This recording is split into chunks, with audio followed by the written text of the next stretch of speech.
Shoryuken. Good, everybody. Members only. What is good, everybody? What is good, man? You already know who it is, man. The coldest dynamic duo since Batman and Robin in the building. Here to bring y'all another one, man. To show y'all our thanks, to you guys for, I'm a little rusty, King. Feel like we've been off for a while. Our thanks to you guys for supporting the channel in that special way, man. Definitely appreciate y'all, man. We do this for y'all. This is the members only. We like to welcome y'all, like I said. Got a good one for y'all tonight, man. We're just gonna have this old-fashioned Maverick combo for you guys, man. As y'all already know, special guest. Go ahead and introduce him, King. Here we go, man. We got the great Enyi Nduka in the building, man. Y'all already know how we do this, man. Y'all already know, man. We got to welcome him to the show. What up, man? What up, people? How you doing? I love that you guys use like the most professional looking pictures. I mean, it's like y'all went to my LinkedIn or something. You say that. I appreciate it. Yeah, man. Listen, like it's been a while, man. If you glow, actually, you know what got us to get you back on, man? What happened? Some of the Glow Yard members were asking about you, man. It's like, man, oh, word? Yeah. Man. It was saying that you were one of their favorite guests on the show, man. Hey, I appreciate the love. It was like you and then Wilson Tsai. So y'all were like two top two. That's cool because y'all been getting some big time. I thought y'all big time. I wasn't good enough to be on y'all show. Oh man, y'all getting some like real deal.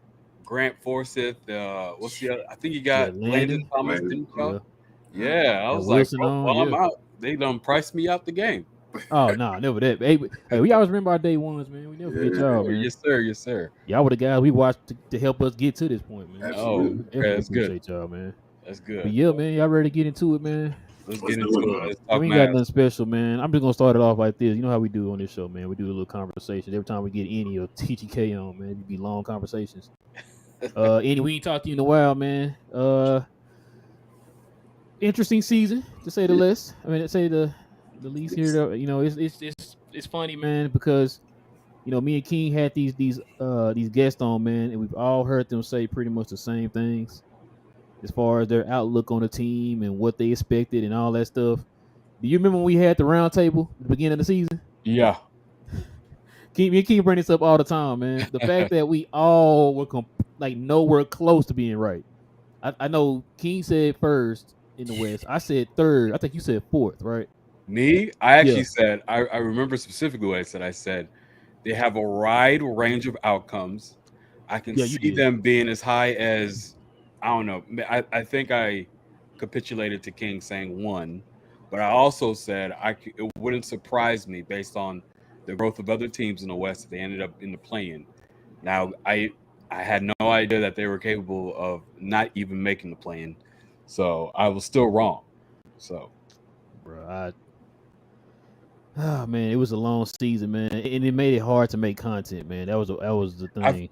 I have to commend y'all because even when the season was at its roughest, y'all were still putting out episodes, and they were still hours long and stuff like that. I was like, I mean, maybe y'all were just like ranting the whole damn time. At a certain point for me, I'm not gonna lie, like I just couldn't like watch. I could watch, but it was like in terms of like taking in content like Mavs, I was like I couldn't do it. Yep. I couldn't. I was just like, man, I had to like resort to like listening to politics or some stuff like that just to get me. Man, that's how bad it is. That's how bad it was. But maybe back. Now, we're about to head into the fun part of the off season here in about 10 days, right? Yeah, 16th. The 16th. So yeah, it's gonna be fun. But despite the outcome, probably right around the time of that Chicago game, I was in. Look, this is the best path forward. It's talking about the tanking. Yeah, the tanking. A lot of people had a problem with it. A lot of people thought, the Mavericks should have fought for the end. I can see it, but at the same time, even if we won those last two games, we weren't gonna make it in the play-in. And imagine how bad we would feel today if we didn't make the play-in and then we're projected to not have the 10th pick. That's about as worst of an outcome as you possibly can have as a Mavs. So they had to use whatever power, whatever control that they had left, essentially, to, let's put the cards in our favor, get ourselves in better position for next season. So, they successfully pulled off the tank. A lot of people had a problem with it. A lot of national people were talking mad shit, and it was really annoying because it's like I don't understand how you guys don't see it. A lot of people are like, hold on. Well, I'm trying to make sure I'm getting this right. You're saying you're asking why the national media can't see anything here. They dub themselves to be people who are knowledgeable about the game. Right. They know about kind of the strategy when it comes to certain points of the season, how teams conduct themselves. Like, I mean, everyone was like, Mavs, why would you do it? It was like, why aren't you talking about the Portland Trailblazers as they shut down Damian Lillard with like a month left in the season? What about Utah Jazz? They traded everybody and they got dang team, right? The Mavericks at least fought to the very end. And then when it was literally outside of their control, they said, you know what? We're better off just taking the potential draft pick, and maybe we'll giving ourselves another asset to play with, possibly, to make ourselves better next year. So I totally understand it. Now, if you got to the more knowledgeable people, they had no problem. They were disappointed with the Mavericks, as we all were, but they're like, I see why they did it. But you had your weirdos out there who, I guess, were trying to get clicks and trying to have hot takes. And seriously, we're trying to politic their way to get Kyrie to go to LA or New York or whatever. It really felt like that in the early stages of the postseason, where it was like everyone that was talking about the Mavericks were like, man, if I'm Luka, I'm going to New York. Or if I'm, it was like, I felt like they were being like kind of covert about it. Like they were like trying to push him towards big markets, and I'm just like, yo, shut your mouth. Like, how come y'all weren't doing this when LA were making it in the play-in? Y'all weren't saying, actually they kind of worked, because they were saying LeBron might be going to Cleveland and stuff like that, but that's not the point. Anyway, man, let me ask you a question, Enyi. Besides the whole tanking thing, I see. Well, for me and King, I think the issue we had was, like, if that was the case, why didn't you do this earlier when you lost those two games to Charlotte? Mm-hmm. That was pretty much it right there. Like, there's no, come on, that was deflating for the team.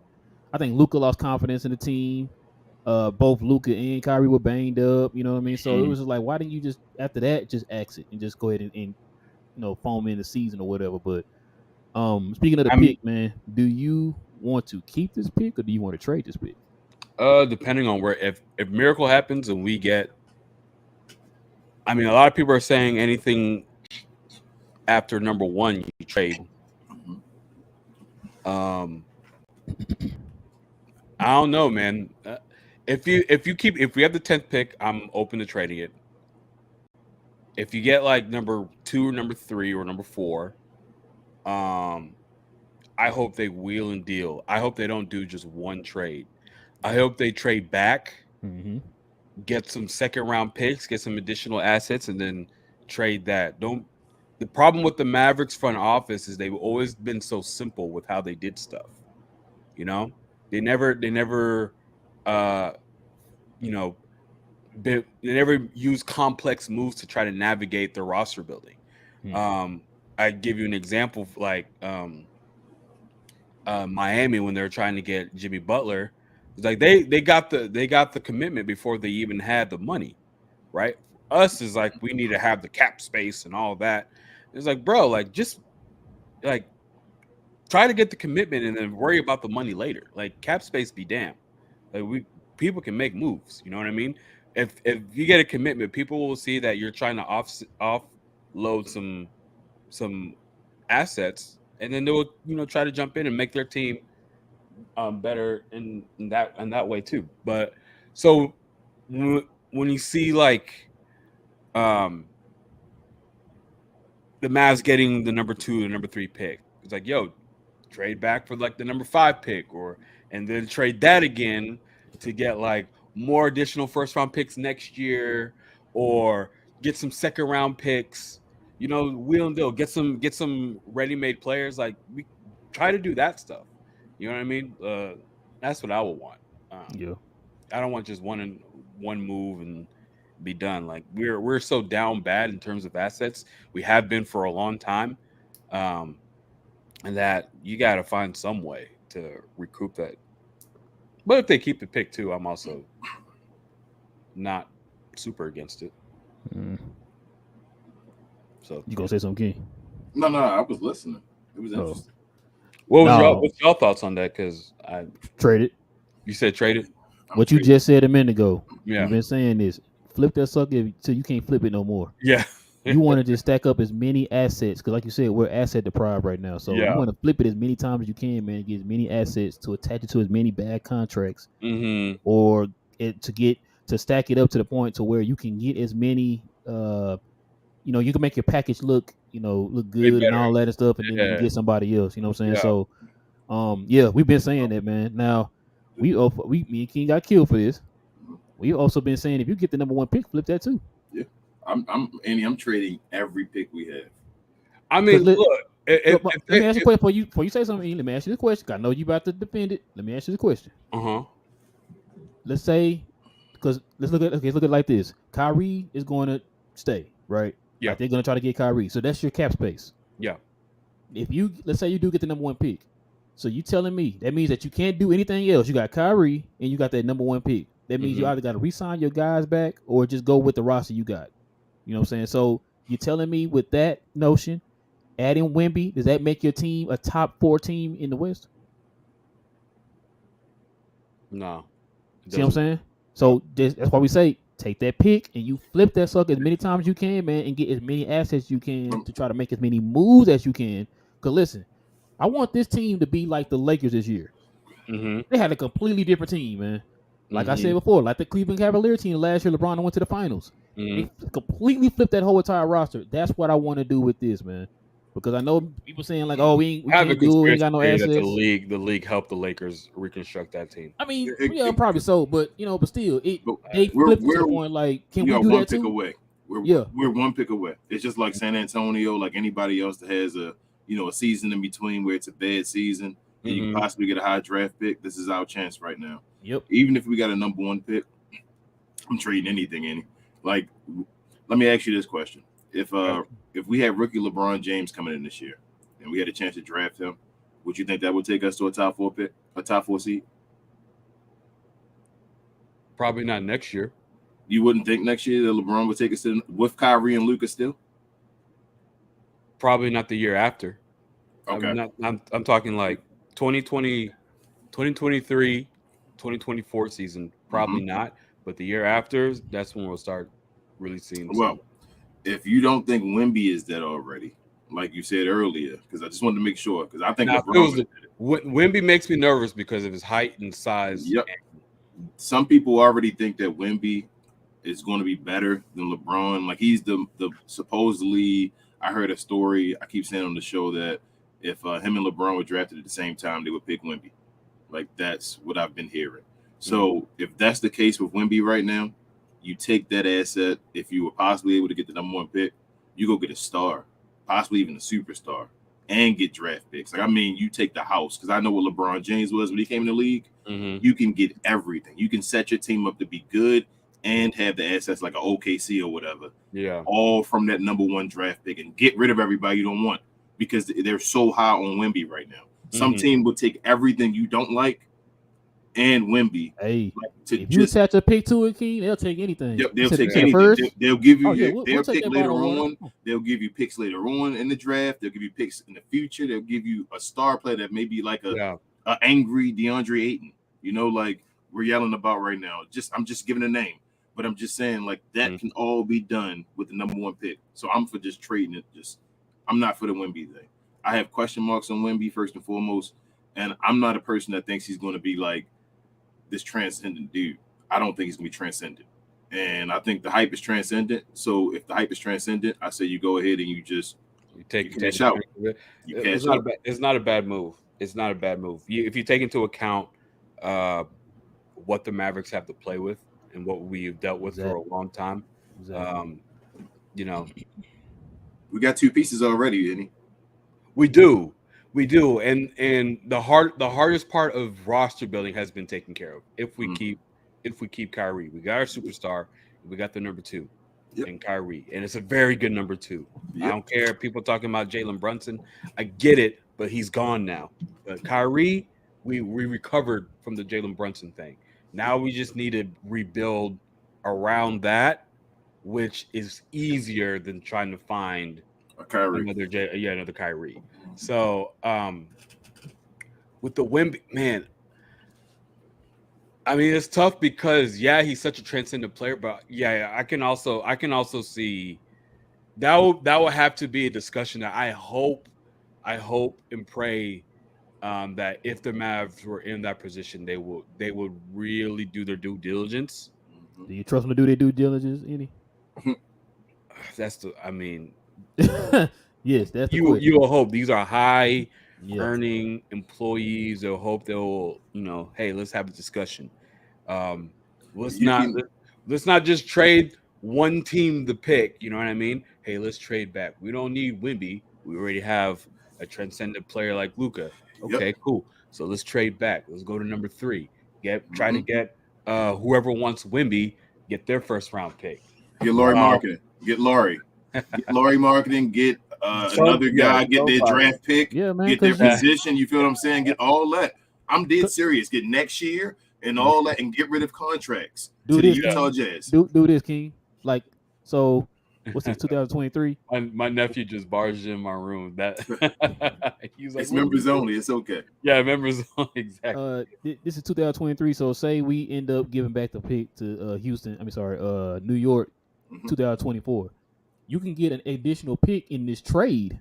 You get Utah's pick for next year. Yeah, to build at 24 and at 25 or whatever you want to do. You know what I'm saying? So Utah has extra picks. They will give you a pick for next year. Oh yeah. They will give you this year's pick. If they say they became the pick, you could pick Utah clean. Bro, if Utah had the number 2 pick and you had the number 1 pick, you could pick them clean. Yeah. Yep. You could definitely just to go down one spot. You could pick them clean and give them everything that you don't want. Yeah. So flip the number 2 pick for more stuff. Yep. And now you go into tables with teams that are looking, hey, Miles Turner, this is what I can give you. I can give you. And you got Luka and Kyrie already. Yeah. Because we got so many holes we got to fill, man. We tell the Glory Yard this all the time. I know they're enamored with having that pick, and they're like, who are we gonna pick with that pick? And it's like we got to keep telling them, it's like that one player is not gonna come in here and just completely change the dynamic of this team next year. Especially from what we were at this year to being what we envision this team to be next year. It's not gonna happen. So you have to get them. You know what I'm saying? You have to move that pick to get more assets because we need a lot of work for the team next year, man. Like you said, if you're gonna build around Luka and Kyrie, you got to do it the right way, man. You got to flip these picks. It's to get out of jail free card, bro. King really always say, the get out of jail free card. Yeah, I thought about it. I really did, and that's where I came to the conclusion of just keep trading down. And getting more assets. Don't do like a one and done trade. What your boy, what your guy Danny Ainge did to Philadelphia? That's what I would think when y'all brought up. You feel what I'm saying? Utah. They went from 1 to 3 and got the best player. Yeah. So I mean, it's possible. I mean, if the cards fall where they may, I just hope, man. I want to like email Cuban and just be like, look, like you ain't got to pay me like you would your normal executives, but let me just be in there and just spew out ideas that maybe some of them will work, maybe some of them won't. But let me just at least throw some ideas I know that you guys aren't thinking of, because I know if they were to be in a position where they got the number 1 pick, we all know if they traded it, they'll just be like, who wants it? They'll trade that pick, probably get a couple players back, probably some picks. But it's like, no, like, keep trading back, because there will be people that will want to get that number 2 pick, try to get in on Scoot, try to get in on Brandon Miller. Like, keep trading back and accumulating. Get the rest of your team. Yep. Yeah, exactly. Exactly. Yep. Exactly. Now we don't need we don't need a third superstar. We're not trying to make the Miami Heat, Heatles, but we can get some high level role players that can actually do, play defense, shoot threes, dribble the basketball. Man, it's been a minute since we had. You said do what with the ball? You said do what with the ball now? What was that? Dribble the basketball. It's been a minute. Wait, role players can do that? They can dribble? Andy, are you guys saying that if we get the number 1 pick, we should basically just go down the line like a stair? Like basically go down the stairs and just like real talk. Like trade for the number 2 pick. Who's in the number 3? Do you want number 1? I'm being serious. This. Yeah. Hey, number 6. You want number 3? Give me this. You might be able to 12. You may be able to go down the steps, though, is what I'm saying. And you may literally be able to go 1 to 2, 2 to 3. Like literally, I'm being serious. The way the guys are, like, it's first Wemby, and then if the person wants Scoop, they're like, okay, if the number 3 guy wants Scoop, you want number 2? Let me get something, take something off my team, give me something from yours, and then take this pick. Yeah. You can keep going down the line. Literally, I don't think it's no like amount of times you can do it, right?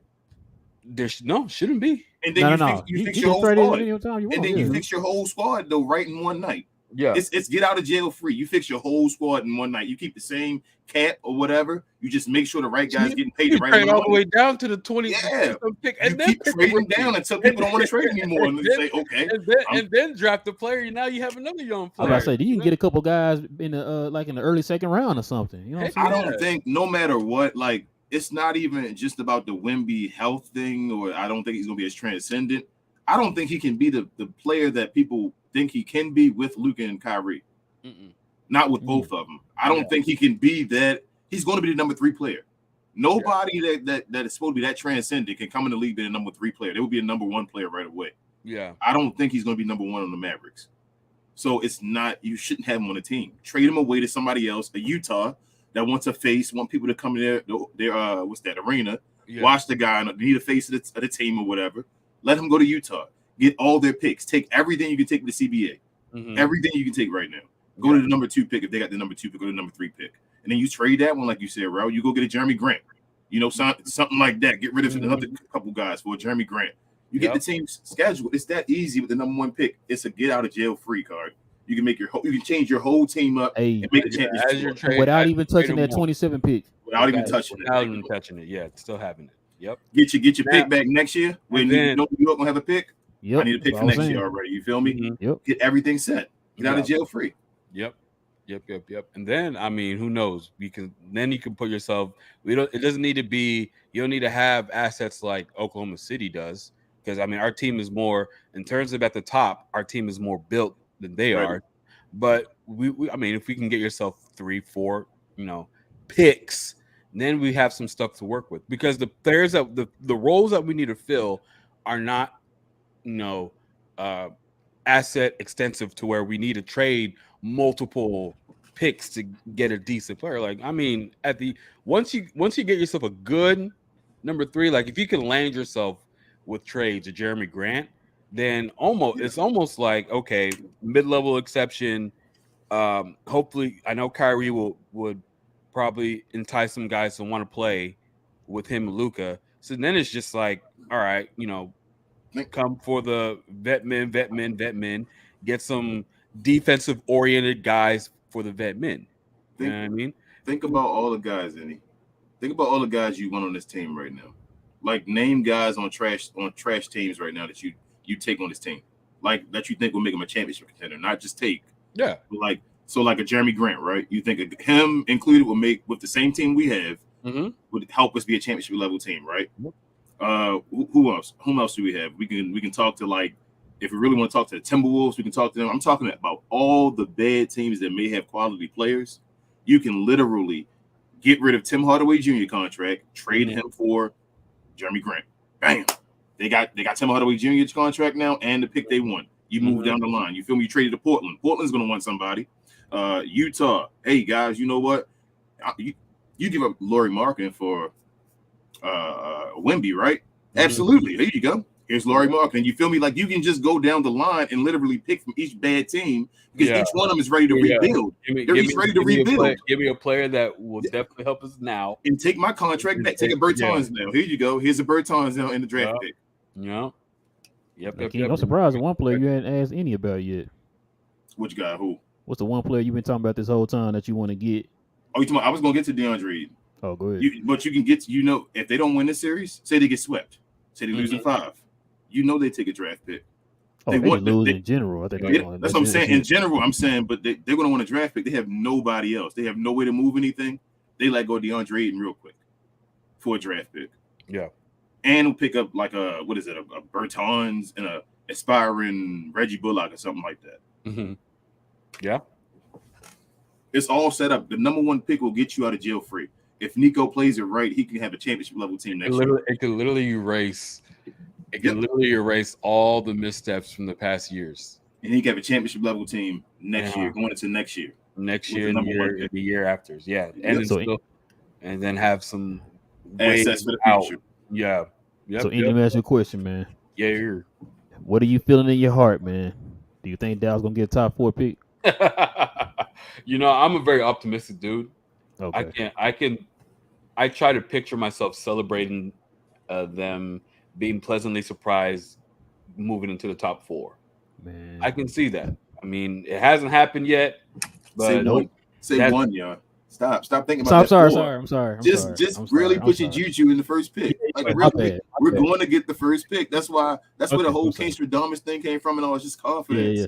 Like, really, we're going to get the no. But I told you, I think we're gonna at least get a top 4 pick this year. No. You think I really feel it, man? Like, I was telling King and him on the show, and he like I said, I've been a Mavs fan my whole life, right? And since 1980, when the Mavs came around, we never had the ping pong balls in our favor. Nope. We either stayed where we were projected or we moved down. Back, yeah. I would bring up the Lucas draft. We were projected to be 3, and we ended up moving down to 5. Yep. So something is telling me, man. I don't know if it's the people sending us all these mock what's that site, King? Tankathon. Yeah, they're sending these tankathons where they say, "Oh, I spun one time, we got the second pick or whatever," right? Yeah. But it's something. I'm the opposite of you. I got the second pick. I'm not gonna lie. Yeah, see, like one pick, bro. I'm telling you, bro. Listen, this is the first time in my whole entire Maverick life where I'm optimistic. I'm like, bro, I think we're gonna get at least a top 4 pick, bro. Like any other time, like the year we got Luka, I had a feeling we was gonna drop down. I had a feeling we was gonna drop down. We got down to 5s. And we ended up getting back in it though. Jeez, Donnie. Yeah, so bro, that's just our history, bro. Like we never get that type of spin, bro. So this is the one time I think like, I think it's gonna happen this year. I think 3. I think we get top 3. I think we can be a championship level team next year with a top 3 pick. Any of the top 3 guys, I think we can flip them around to be a championship level team. We go beneath that, we might have to make moves for the future. I think a lot of people will want top 4. You never know. I mean, there's some good guys in this draft. But I mean, as far as like doing the crazy flipping I was talking about, though. Yeah, you can start. I think you can start that from 4. Everyone. Okay. I mean, what you if you look at the prospects, we're looking at like 6-7 guards, who can pass, play defense at a high level. That are projected to do that. I mean, I'm sure teams are looking to gain that type of prospect. Man, you can move back. Now, I probably won't be moving from number 1 to number 2 and getting some good assets with that, but it might be like moving from 4, maybe 7 might want something. Yeah, so you move down to 7. Then you move down to like 10 or 11. Can you get a Lauri Markkanen with 4? I think you can. You think you can? Well, yeah, it depends because okay, so it's going to depend because the Jazz are deprived of people. So. Okay, so you're saying it depends on if the Jazz are beneath us or above us. Yeah. So if the Jazz have if we're in front of them, we can pick their pockets if we're in front of them. But okay, if they're trying to trade us Lauri Markkanen and we're giving up a pick and we're behind them, no, then we just trade away an asset we won't be able to trade as like down the line. You know what I mean? Yeah. Man, you wouldn't have to do that, man, if Dallas had just traded Maxi Kleber for Laurie Market in the first place. God, why'd you say that, bro? Why'd you remind us of that? Come on, man. Do you need the pecking order? Do you need the pecking order again? I'm sorry, man. I forgot. What was I've been away for a while, man. What was the pecking order again? My bad. It was what was it? Dwight Powell? Yeah, Dwight Powell. Maxi Kleber. Laurie Marketing. Are y'all seeing these? Are you Christian seeing these Wood, reports that Dwight Powell might come back for the vet man? If the Mavericks want to prove something to us, we couldn't the show off. I'm done. They have to let go of Dwight. Like you gotta just go different. You gotta go different.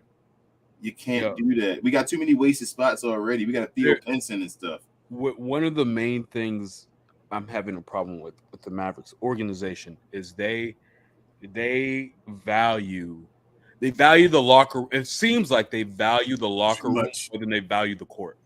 Mm-hmm. And it's like they go out their way to put out this family-friendly type product, get these family-friendly type players, you know, that are super good for the community, that would do work and all that. It's like at the end of the day, Mavericks, you make money when you put out a product that is winning. Yep. I don't care if Dwight Powell leads the league and houses built for what's that?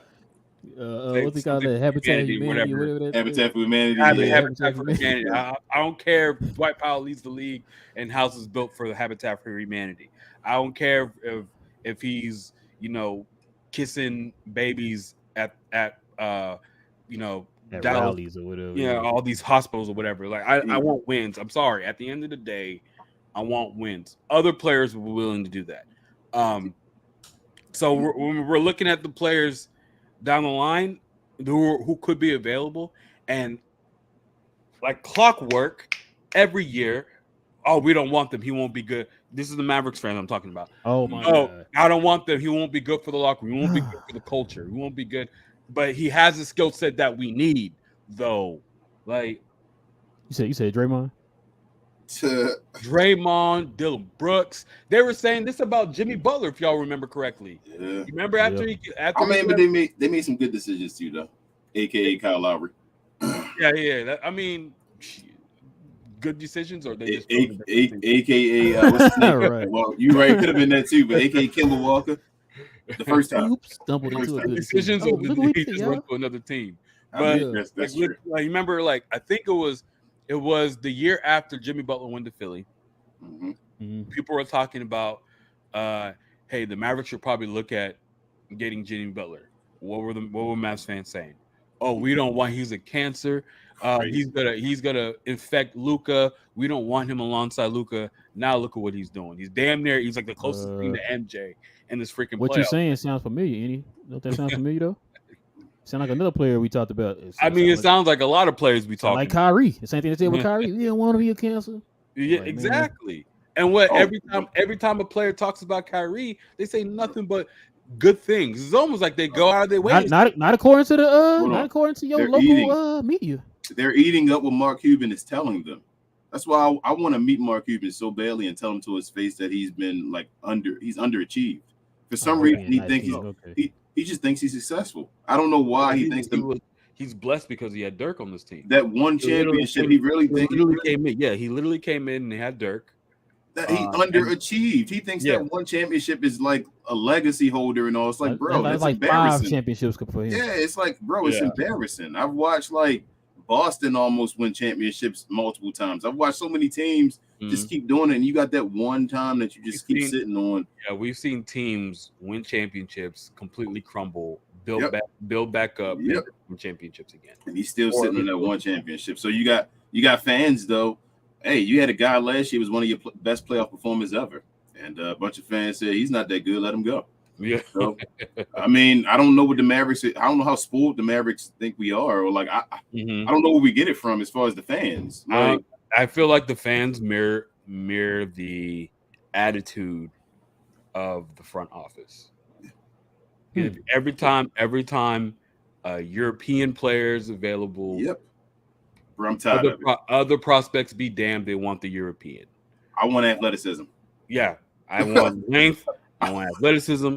I want I want defense. I don't care. Like I forgot what year it was, but when there was like a European player that got drafted earlier than the Mavericks, I'm like, good. I think it was what's that dude's name from the Thunder? Poku. Everyone was mocking him to the Mavericks because he's a European. Yep. I'm like, as soon as he got drafted, I'm like, thank God, because I honestly believe if he was available, the Mavericks would have drafted him. And I'm like, yo, like get these European out the way. The Mavs would draft. The Mavs would draft Boban if they had the chance to again. At this point now, like at this point, like they said, Boban was free and he was being drafted in the league, and the fans would say yes, give him a tribute video. Yes. Why does Boban get a tribute video? It's no disrespect to Boban, but why does Boban get a tribute video? Please, because they're weird. Because he was damn near a mascot for this team. He was a mascot. He was very annoying. He was very annoying when they did the end of games, when they put in the end people on the end of the bench, and we had some young people that we wanted to get a good look at, but they just kept feeding the ball to Boban because the crowd went crazy every time he touched the ball. I was like, bro, I don't care about him putting up these 2 points. I want to see what our young guys can do. He was a sideshow. Taco Fall, like they just got him there for being sideshows. We knew what it was, and it's like certain fans are like, you don't see what's going on right now. Like this is a waste of time, a waste of a roster spot. Theo Pinson 2.0. Yeah, you know what's funny, y'all? You brought that up, man. Talking about the fans and how they acted. You know, a lot of this we see on Twitter, man. A lot of it. That's why I know King's been on there a little bit more lately, but I know at one point I was kind of like, you know, especially we'll go back to what you were saying about the national media. Like, I've been kind of hanging back a little bit on Twitter, and then on top of that, I think since we traded for what I tell you, King, since we traded for Kyrie, since we traded for Kyrie, I just stopped watching ESPN and Fox Sports, man. Mm-hmm. Like, I just completely stopped watching them. Like, I don't go on Twitter as much, you know what I'm saying? Unless like I'll go in there and like a few things and I back off. Or we need to post a show or something on there, I'll post it or whatever, or retweet, you know, somebody who worked with us before. But yeah, so I just, like I said, man, I definitely limited my intake of those shows, especially post Kyrie trade, because it almost felt, because a few times I did, it was almost like they were willing Kyrie to go to. And bro, that's the thing, and it's like, you know, we see that, right? Yeah, we're not stupid, bro. Yeah. He's horrible everywhere else except if he goes to LA. Yeah, if he goes to LA, it'll be a match made in heaven. But you know what's funny though, King? Remember when it was rumored that LA was gonna pick him up? We heard bad stuff, right? Yep. But as soon as we got him, it was like, oh, he should have went to LA. Yep. This is horrible. Wait. It'll never work. I just said he was bad at LA too. Now suddenly, he would have been a perfect fit in LA. Hold on, he's a cancer to the team. He's a bad influence. Now you're like, oh no, he would have been better in LA. Like you said before we got him that he was bad in LA too. Like, what are you talking about? Like, I mean, I'm confused, man. Like I said, it's but these are the same people who always tell us, man, you got to listen to the former players, man. The players know more. And yet we kind of see the Steven Jackson saying stupid stuff. Perkins. You see the Gilbert Arenas saying stupid stuff. You see the Kendrick Perkins saying stupid stuff. Yeah, the list goes on or whatever, man. Yeah. So that's why I say, man, like with the whole fandom and everything, it's like, you know, I know me and King, I was a fan first, of course. Mm-hmm. Then we became content creators, right? Yeah. So I try to be balanced with that a little bit. It's like I try not to fall in that, which I feel like I was never like one of those people that kept flip flopping and stuff, man. When it came to certain things, I always felt like I stayed on one thing. I needed to see ample evidence to tell me like, okay, no, go the opposite way now. Not like, you know, hey, today he did good.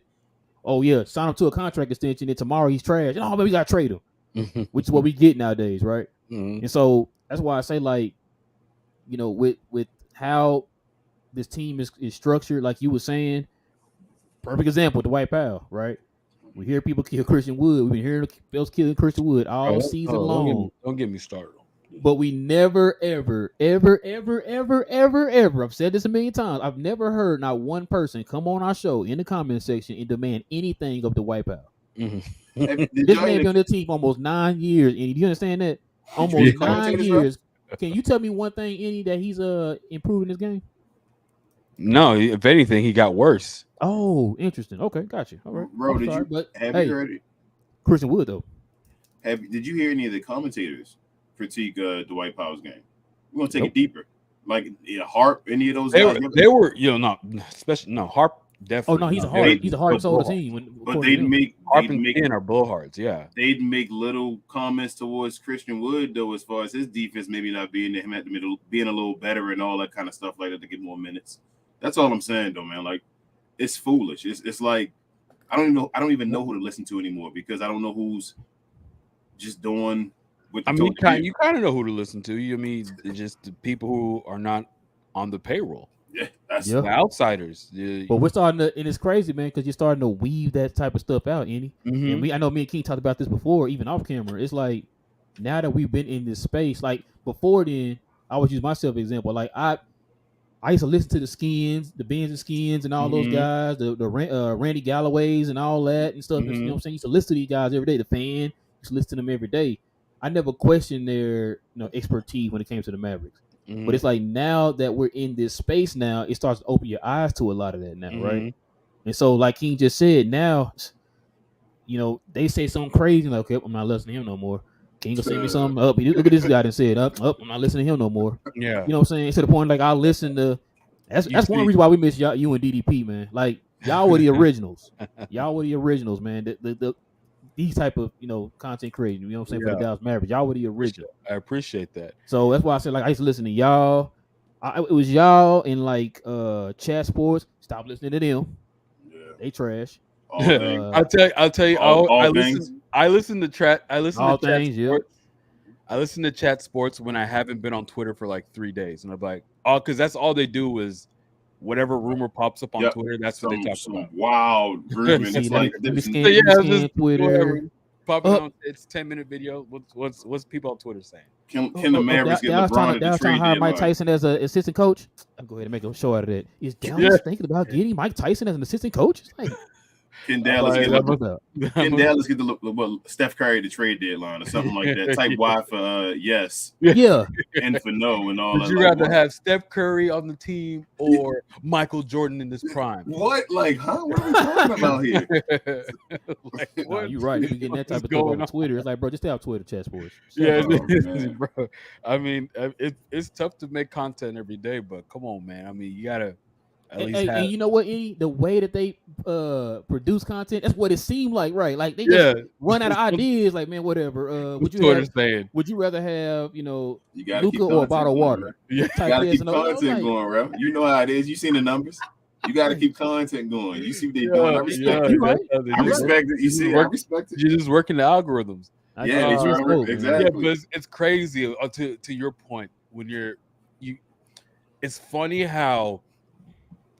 You can tell the ones that don't toe the narrative or just say the narratives like, oh, Kyrie, he's unpredictable, he's all that way, he's this and this. Christian Wood, he's a very good offensive. Like they say this all the time. This is what they say. He's a very good offensive player, but he gives up as much points on the defensive end. And I'm just like, is our starting center? Our starting center can't put up anything on offense. He scores more than he gives up. You never hear anybody bring that up. We bring that up on the show multiple times. It's like, bro, Dwight scores more than he gives up. I never heard anybody say anything about the Dwight Powell's defense. It's crazy. It's like, what are we doing? Crazy. I saw, I forgot who, Kevin Gray had Grant on his podcast. Yeah. And Grant said he talked to players from other teams about the Mavericks and their approach to the Mavericks. They said you just keep going in because they had no inside presence. Yep. And it was like, bruh, that's why we love Grant, by the way. Powell's thing, and we're looking at bringing him back. Yep. Well, it's already on in the news that we're not even going to try to bring back Christian Wood. Don't forget about the savior. They score 50% on offense. It's like, yo, you can try to build around them. Right? You deserve this. And you don't forget about absolutely. It's like, I just don't. I don't understand. Like I really don't. Don't forget about the savior though, Maxi Kleber. Yo, don't get me started on Max. He's the greatest. Skin went on the whole rant about him after one game. Mm-hmm. A whole rant after one game. Hey, Skin, and it was killing Skin after after that. They was killing Skin on that. It's like, that one in particular breaks my heart because that Ben and Skin is literally who I grew up on. Yep, same. I mean, I originally when I first got into sports talk radio, it was the Michael Irvin show at 106.3 ESPN radio. And then all of a sudden, like, he's gone, and then these two dudes show up who sound almost exactly alike. But they were very plugged in with the Mavericks. So, I remember even downloading apps so I could listen to them in a distance, especially during free agency time. I remember driving my sister to San Antonio, and then while she's doing her business in San Antonio, I'm chilling on the couch listening to ESPN radio, just like trying to get Mavs content. I grew up on Ben and Skin. Now they're completely useless. Like, everything they're saying is and it kind of questions like, have they always been like this? Or that's what I was thinking young, too, and it was just youth, right? And you didn't know because you were younger. I said, when we were young, we never really questioned it. We just took it like, oh, okay. They're saying something about a team I like. I used to think I get being positive about everything. You have to be negative. Some people are just negative about everything because it's safer to be negative than it is to be positive.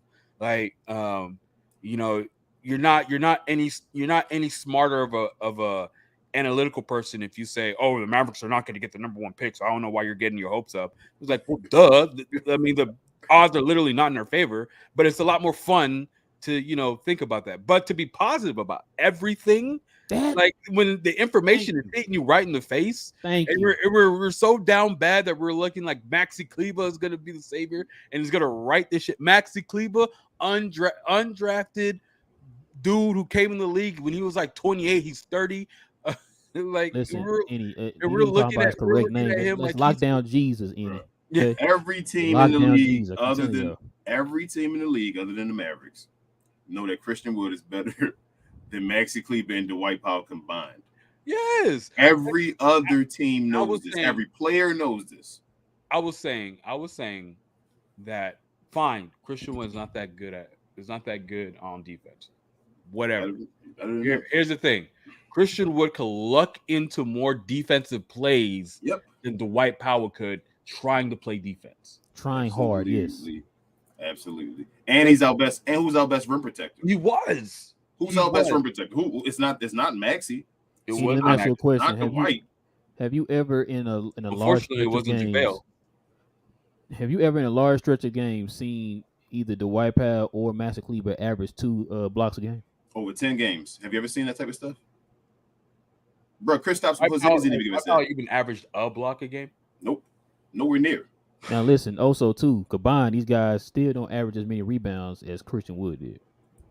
Bro, I want to say that Christian Wood probably averaged more combined rebounds and blocks than both of those guys. If we look at the numbers, probably blocks as well. I'm thinking Christian Wood had over a block a game, right? Yep. I don't know if Maxi and Dwight combined for a block. Not this year, at least. Maxi wasn't blocking nobody this year. Max was blocking everybody else. I don't know what y'all talking about, man. Didn't we go from number one number 28 in the league to number one when Maxi came back? Could you imagine, bro? We could have Jeremy. I don't know nothing. We could have Jeremy Grant if we combined Dwight Powell and Maxi Kleber's contract. Man, and you know what's funny? If I was the Mavericks after that Kyrie trade, I would have been so willing to give up another number one pick for Jared Vanderbilt. I was like, bro, you done made the move. You done got your number 2. I'm like, round this mug out. I've been on that Jared Vanderbilt. I've been saying it. The Dwight Powell was an expiring contract. Why wasn't he moved? He was an expiring. People would have say that again for people in the back. King. Sorry, what now? Dwight Powell was an expiring contract. People would have ran. Hold up. Let's. I'm gonna go past that one because you just saying Dwight Powell was an expiring contract. If you didn't sign Maxi Kleber, right, they both would have been expiring contracts at the end of the year. You could have traded both of them in the trade deadline. People would have said, "I'll take both of them. Hey, give them both to me. What you want?" Especially now, no one has money. We got murdered, Enyi. You probably seen the episode. We got murdered. The episode we talked about. We were asking, why did you extend Maxi Kleber now? And everybody killed us. I don't think there was one person that agreed with us, man, on that show. And we were just like, bro. And now look, No, I think it was like Coy and then maybe Pavel. I think Pavel and Coy might have. Probably Richard too. There's certain individuals, especially in this Mavs space, that you can kind of see past the information that we're seeing. Like I understand that Maxey does this, whatever. It's like, however, you could move him and possibly get someone who could contribute at his level. Thank you. Who's probably younger because we're not a young team. I don't know. Like you're saying Lauri Markkanen. What it sounds like? Is Maxey Kleber very good at anything? Huh? Maxey, hold on. I'm not going to say is he elite in anything. Maxey Kleber is not elite at anything, right? Can we all agree with that? Okay. No. Is Maxey Kleber locking people up? Go ahead. Is Maxey Kleber very good? So we're going to do a rubric right now, right?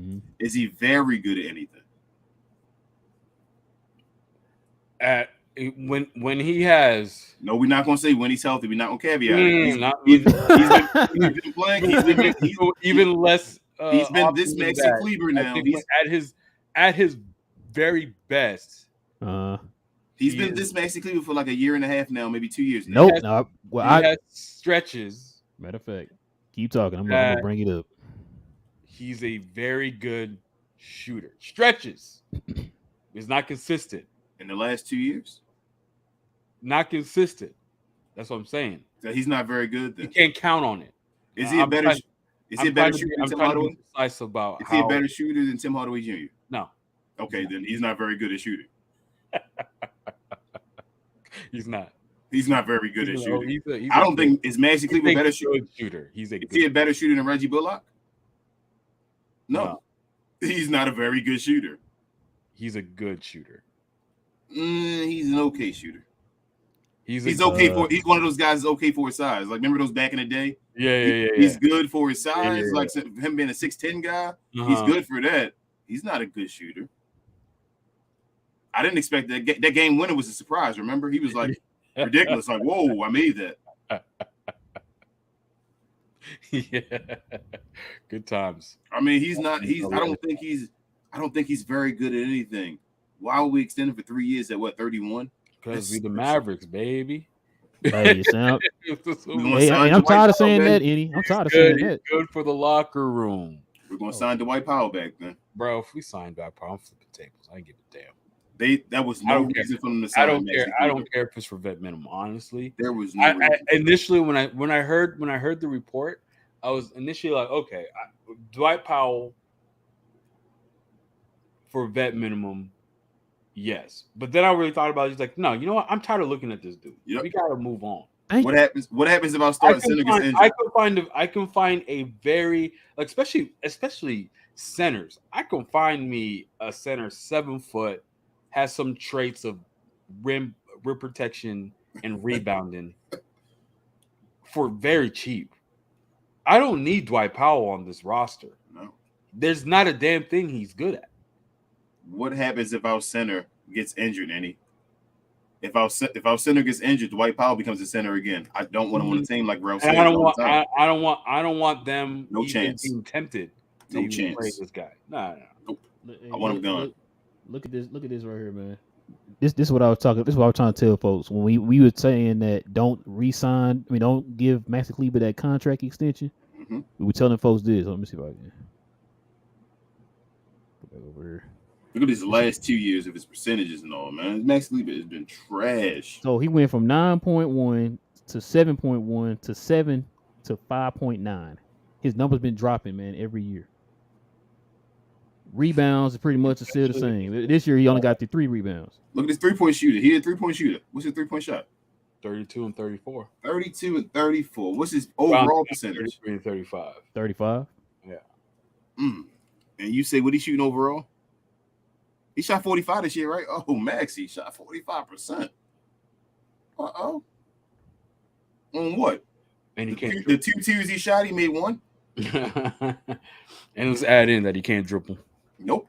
That's what I'm saying. Like it's no disrespect. Maxey Kleber is an overachiever. It's awesome that he has gotten it. He will be great to have on the third string. Yes, Maxey's a third string guy. Those games where things are getting the problem with in Mavericks, blowouts, you put him in the game. That's kind of player. Or he, he's a Brian Cardinal type dude. You know what? And I think we're going too harsh. I think we're going too harsh. Maxey I think Maxey's a bench guy. The issue is that Maxey has been, because of his best friend Dwight Powell, he's been driven into the ground. So like hold on, King. Now Dwight Powell is our best center in Maverick history. What are you talking about? Allegedly. Don't do that, bro. Because of his best friend Dwight Powell and number 5 in like Mavericks game play. Yep. Because of Dwight Powell, though, Maxey Kleber has have done more than he had to do, and that basically has like ran him into the ground. We've seen the injuries and all. Like Maxey, like you said, was already an older guy coming into the league. He's an older man now. Like he gets hurt all the time. His legs, his Achilles almost popped. He had to stop for a second to just chill before it popped on him and all. He's hurt. He's not going to get any better. It is what it is. At this point, they should have got rid of him. If he would have been the old Maxey, though, like maybe 2 years ago before he was into the ground and got injured, I would say, okay, yes, Maxey can be a bench guy. Because Maxey was a very good defender at that point. Maybe 2 years ago, before he got hurt, he was a very good defender. He was out there giving you perimeter defense. He was out there helping on Zion and all, doing the best he could do. He was the best interior defender we had, like by far. And it looked great because we were used to nothing. So it was like Maxey looked good. But now at this point, there was no reason to give him $11 million. There's nobody that would give Maxey Kleber $11 million right now. Like, that was a foolish move by Nico. Like, we definitely talked about it on the show, and we gave Nico his flack because of it. Like, that was foolish. Even if you had the time into the trade deadline to see if Maxey Kleber even had anything left in the tank. You already saw he was trash last year. He gave you 2 games in the playoffs where he came back. Before that, he was trash for like 5 months.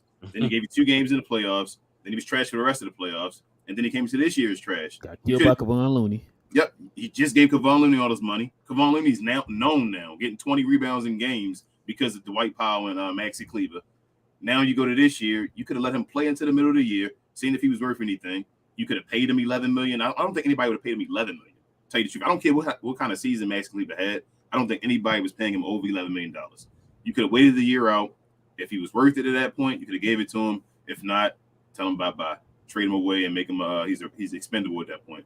Nico did a wrong job, and I hope he doesn't do the same thing on Dwight Powell because he didn't get rid of him on the trade deadline. So I don't want to. It's just hilarious how we're looking at we're unpacking all these guys who are very much overachieving, who are being overused, who are but for some reason are getting these contract extensions. Yep. And then like the one dude who's giving you numbers. Yep, you don't sign him, right? Every time. We're like we were at first of all when we acquired him, the energy was weird after we acquired him. Yep. And then like once we didn't trade him, it was like he's not gonna be back next year. But it's just like we should have had this attitude with Dwight. We should have had this attitude with other guys, but once again, they're family friendly. They do the little touch balls or whatever stuff they do for the warm ups and they shoot or whatever. And, God, I mean, let's keep it real, guys. When has Christian Wood this year had a stretch where he was as trash as Reggie Bullock was the first half of the year? Tim Hardaway Jr. was damn near the whole year until Kyrie.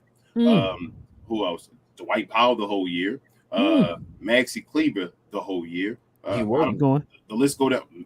Bertans the whole year. Frank Ntilikina the whole year. But he don't play defense though. Hold on, bro. I love Josh Green.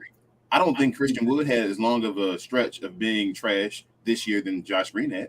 As far as his stretches of being trash, I don't think Christian Wood did either. So, what minutes aren't he working for? Who else is working for their minutes, and why were they getting the minutes? No one understands. I've been screaming that for since 2 weeks. You heard me say that, man. Since 2 weeks of the season, I did not understand it. I know, like you always talk about all the time, King.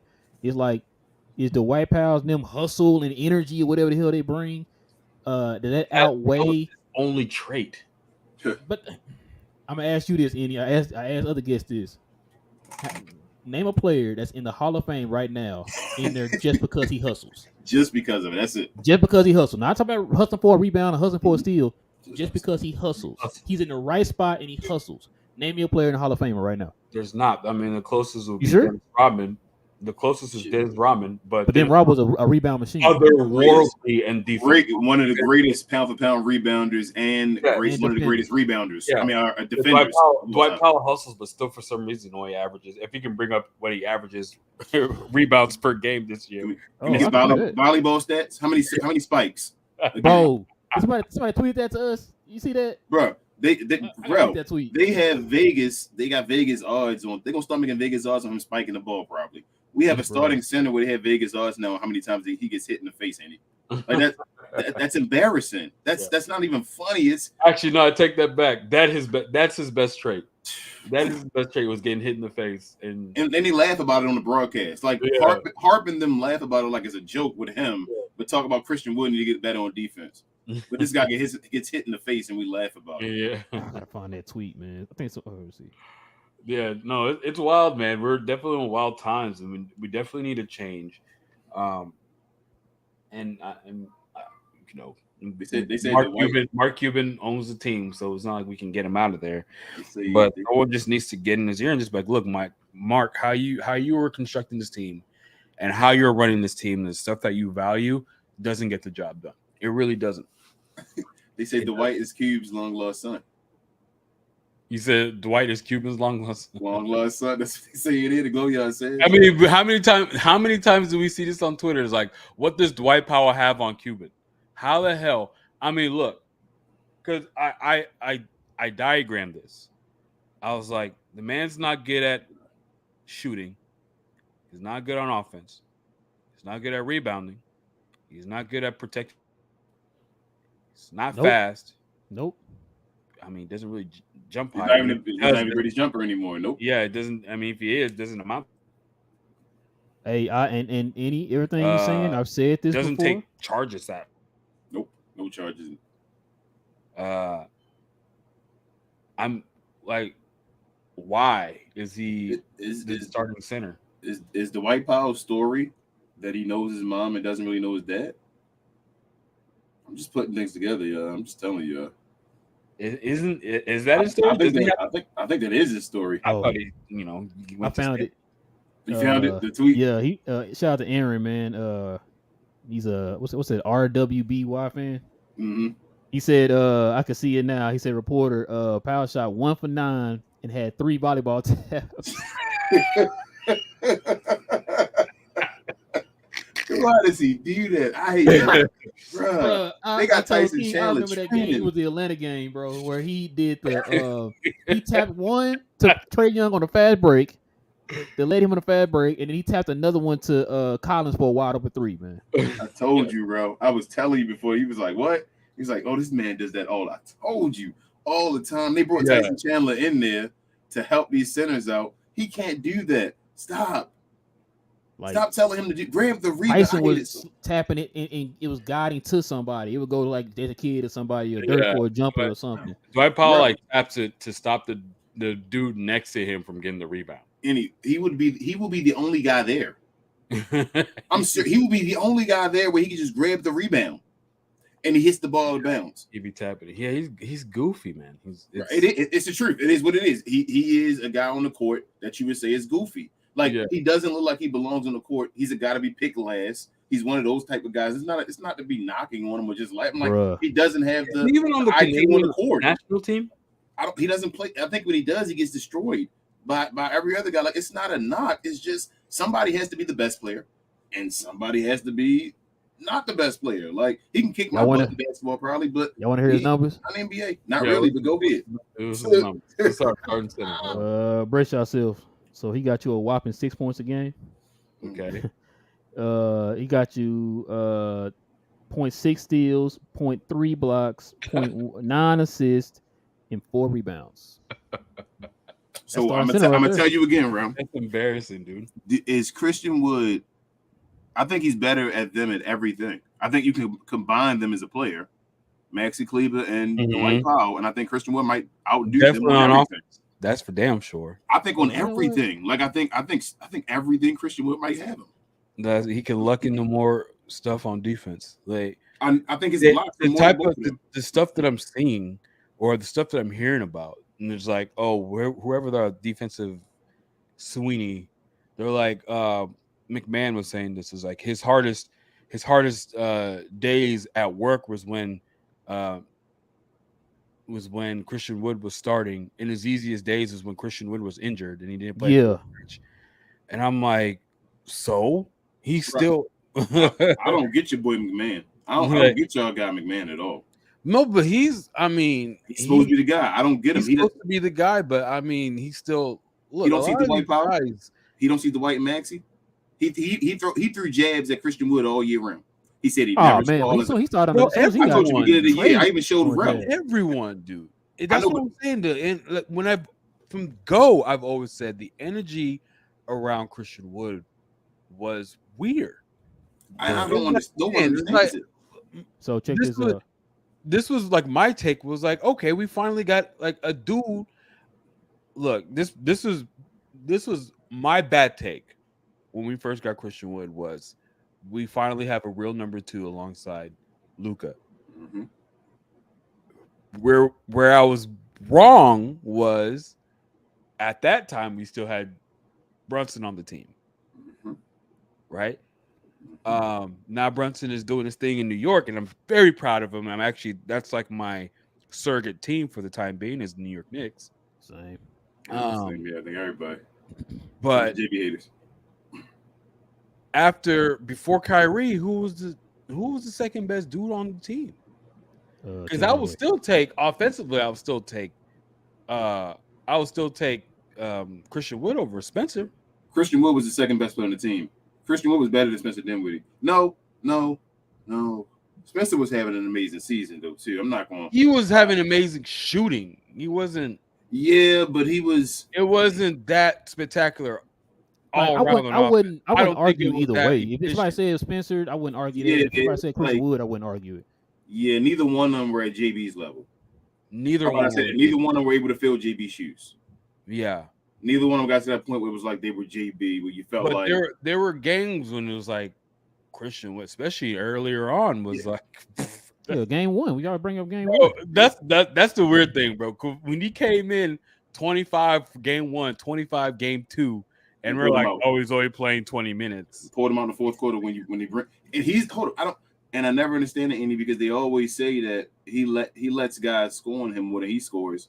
But I always would watch when he gets put in the game that we go on runs and we get the game tied or whatever, or take the lead back, and then they take him out the game, and then we lose the game. And I'm like, well, how is he? If he's coming in the game and getting the game tied, how is he allowing guys to score on him more than he's scoring on guys? You know what's funny too about that, King? Now, like you said with the Christian Wood thing, they killed him for that.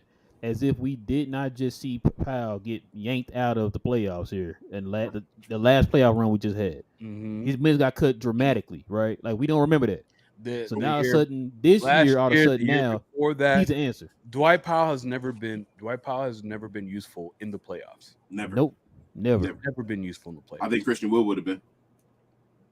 I know for a fact. I know he would have been for the playoffs. He would have been counted on, but. If we would have had a competent coach, that's a whole nother. That's a whole. You get on it, man. Were you part of the Fire Jason Kidd movement? I was, I was, because there's a lot of good coaches out there still. Yep. And it seems to me that I don't know. I need someone, because there's something about Coach Kidd that he's not objective. Because I felt like, especially at the beginning of the year, he was like riding with the dudes who got him to the Western Conference Finals. Yep. Where it was clear that you had better options, but for some reason he was just riding with those guys. Mm-hmm. And it's like, yo, I understand, but I need you to be objective about the situation. Like, this is your literal job. Like, the reason why you're on your coaching is because you're supposed to see the game objectively without your emotions completely in it, to where you're not making foolish decisions because you're emotionally involved. He wasn't doing that. And I'm low-key scared going into next year that we're still going to get the same, feelings based type coaching where he's like, let me play this guy because he works hard or whatever. I don't know why the fuck he was playing Dwight Powell, but for some reason, whatever that cat was doing, he was getting PT over cats that was mad efficient. Like, bro, we literally saw it.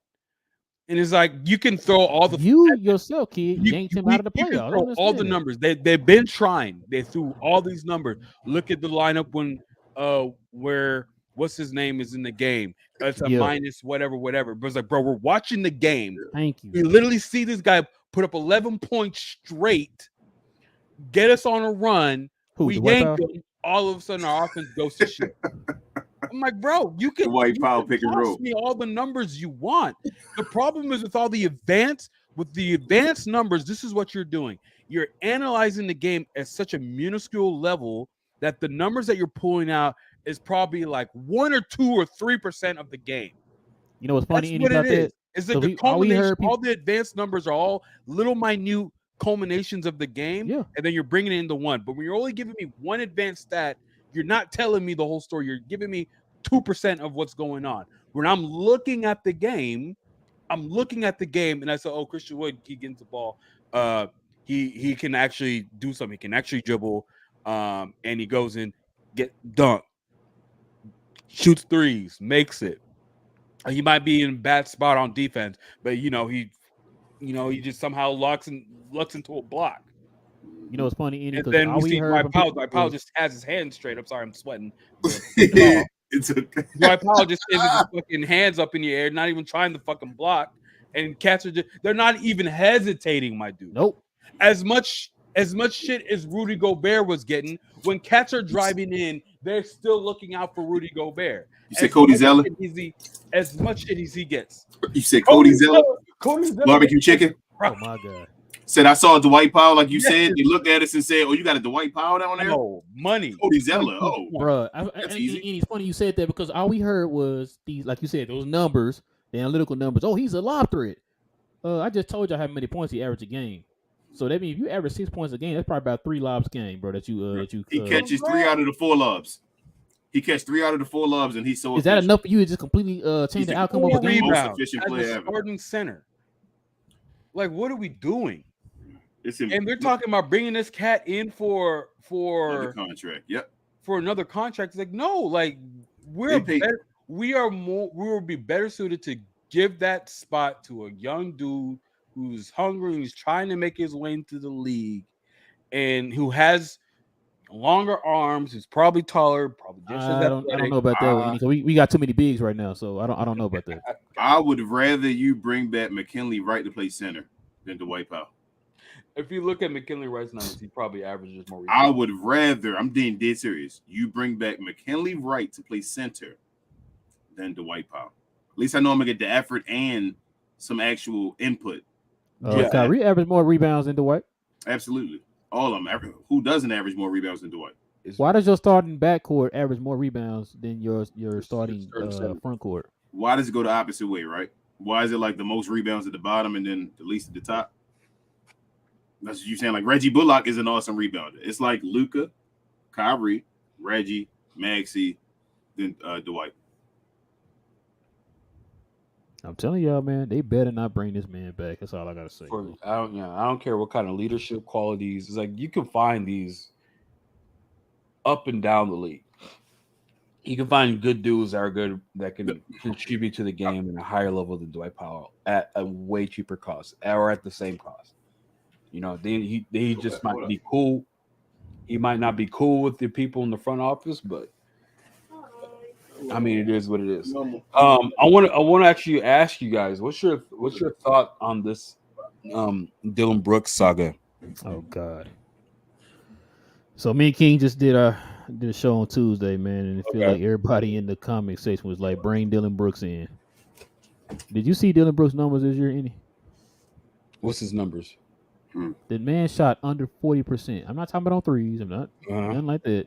I ain't talking about from the corner of three, nothing like that. From the field total, this man shot under 40% from the field. Yeah, I'm he averages taking for the low. 3 rebounds a game. I'll take him for the low. I'm not paying $25 million for him. If he no, some dude on Twitter was like, I'll trade Tim Hardaway.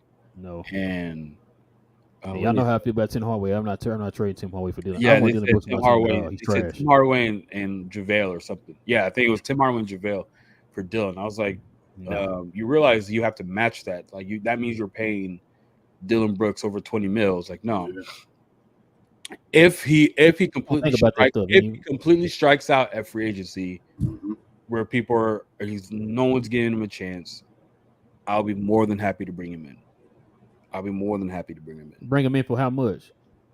For the low, he said strikes out. Low. How much is low? Minimum. Which one? They got two minimums, bro. I mean, y'all need y'all to be specific. I don't want it at all, but I'm trying to see what y'all have unlimited minimums. Either minimum. You have unlimited minimums. You can bring as many minimums. Well, no. You know they got the lead. They got the mid-level, and they got the vet minimum. The mid-level exception. I think the vet minimum is lower than that one. No, the vet minimum is if you play a certain number of years, you're entitled to that is your minimum. Mm-hmm. It's still going to count as minimum though. Yeah, you can bring in as many minimum contracts as you have roster spots. Yeah. So I'll take him for the men. I'll take him for that too. I'll take him for the men. Absolutely. I'll take anybody for the men. Why wouldn't I take Tamlin on this team for the men? Like I'll take anybody for the men. I'll take anybody who can play defense. Yep. Dribble. Anybody better than because we have people who can't do that. And just be like, yo, like I don't know what y'all talking about, man. You got the White Powell and Master Cleaver. That's the cornerstones right there, bro. my son busted for a second, but I wanted to say to y'all, like, y'all, we talked about the analytics and all of that, but like, I don't trust the Mavs with that as well. Like, they talk about the White Powell, you can paint all the pictures you want, and that's what I was about to say. Enyi. The White Powell give you the 157 rating, the highest of all time, right? But then you got Luka Doncic and Kyrie Irving, the dumbest pick and roll combination ever. Like they scored like 2 points of possession off of Luka being the ball. And with that, I'm guaranteeing nobody in the league would take the White Powell over those two on any team. And the Mavericks only ran that like 30 to 40 times between the whole time Luka and Kyrie were together. Yep, that's stupid. It doesn't. If you have the most dominant player in the league, why wouldn't you run it? Anybody else, the Suns, 7-second Suns. Anybody else will run it down your throat over and over again. You feel me until you stop it. You said Don Nelson? What you said? Bro, that's your identity. That's an identity. That's literally how you get an identity. You do something and you say, "Can you stop it?" And then if you can stop it, it's adjustments. That's how you play chess in basketball. Why wouldn't you go to the pick and roll with Luka and Kyrie if it's like so dominant? Even when Kyrie had the ball, they were scoring like 1.6 points. They were both elite as far as having the ball and going to pick and roll with each other. And you only run it 30 to 40 times between each other. That's not even like one at one, and then the other one this time between both of them. That's why I was saying, remember when me and you were talking about the assistant coaching opening, right? When St. Jean was gone. Igor was your offensive coordinator last year. St. Jean was your offensive coordinator this year. St. Jean's gone. Who are you going to trust on that coaching staff to start calling it? Because if you didn't do that this year with that same coaching staff minus St. Jean, what gives you confidence they're gonna do it? They're gonna actually do it the right way next year. I don't trust anybody on the coaching staff right now to do it. And they're trying to bring in a veteran. They need to. They need to bring. You know what? If you're gonna bring one person, you need to bring a guy that's balanced. Yeah. Because we was hearing Frank Vogel, who's a straight defense. Yeah. And then we was hearing D'Antoni, who's straight offense. If you're gonna bring somebody in, man, bring somebody with some balance, man. Bring somebody who's a strategic coach. Bro, pretty much. If Kenny Atkinson don't get the head coaching job, bring him in. Because he can develop. He can do X and O's. X and O's. With everything. He had players coach, but then he also can be strict enough. Like he led that whole Brooklyn turnaround. That was Kenny. Like I'd bring in Kenny Atkinson, and he's been over there with what's that Golden State right now, doing his thing with them. So would y'all bring Bud in?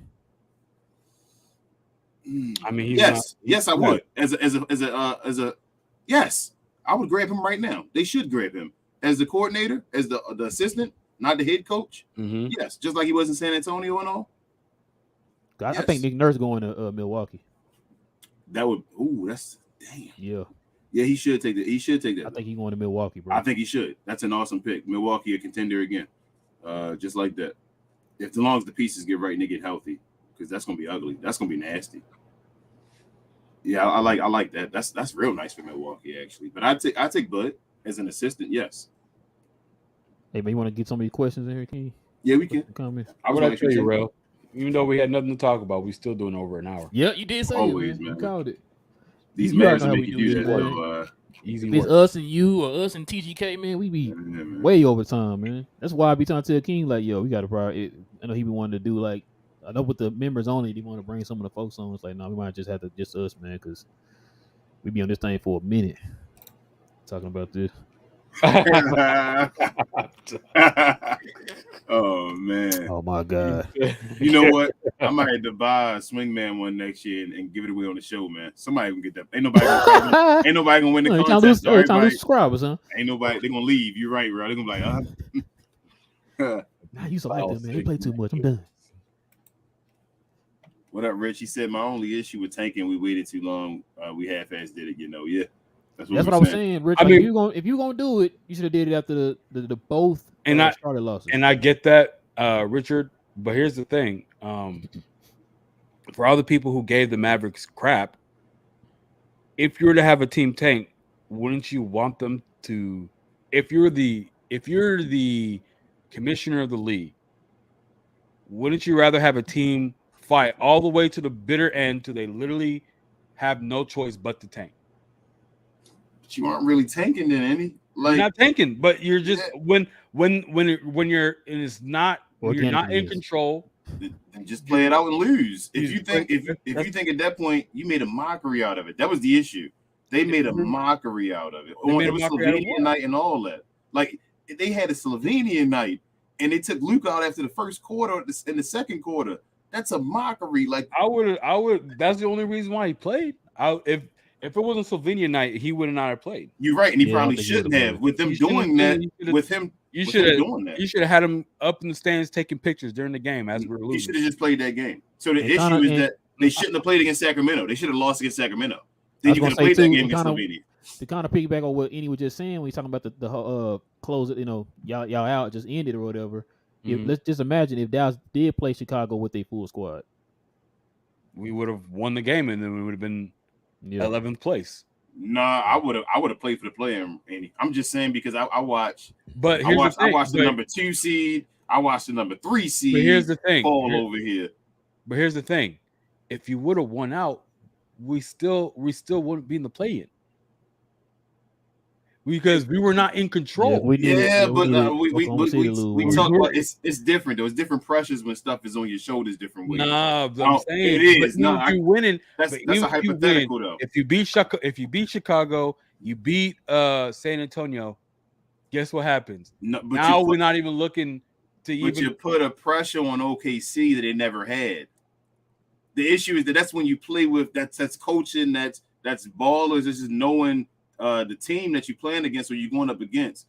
OKC had no pressure at that point. If you tell OKC they have to win, it's a different. They in the playoffs then. You see they failed in the play-in.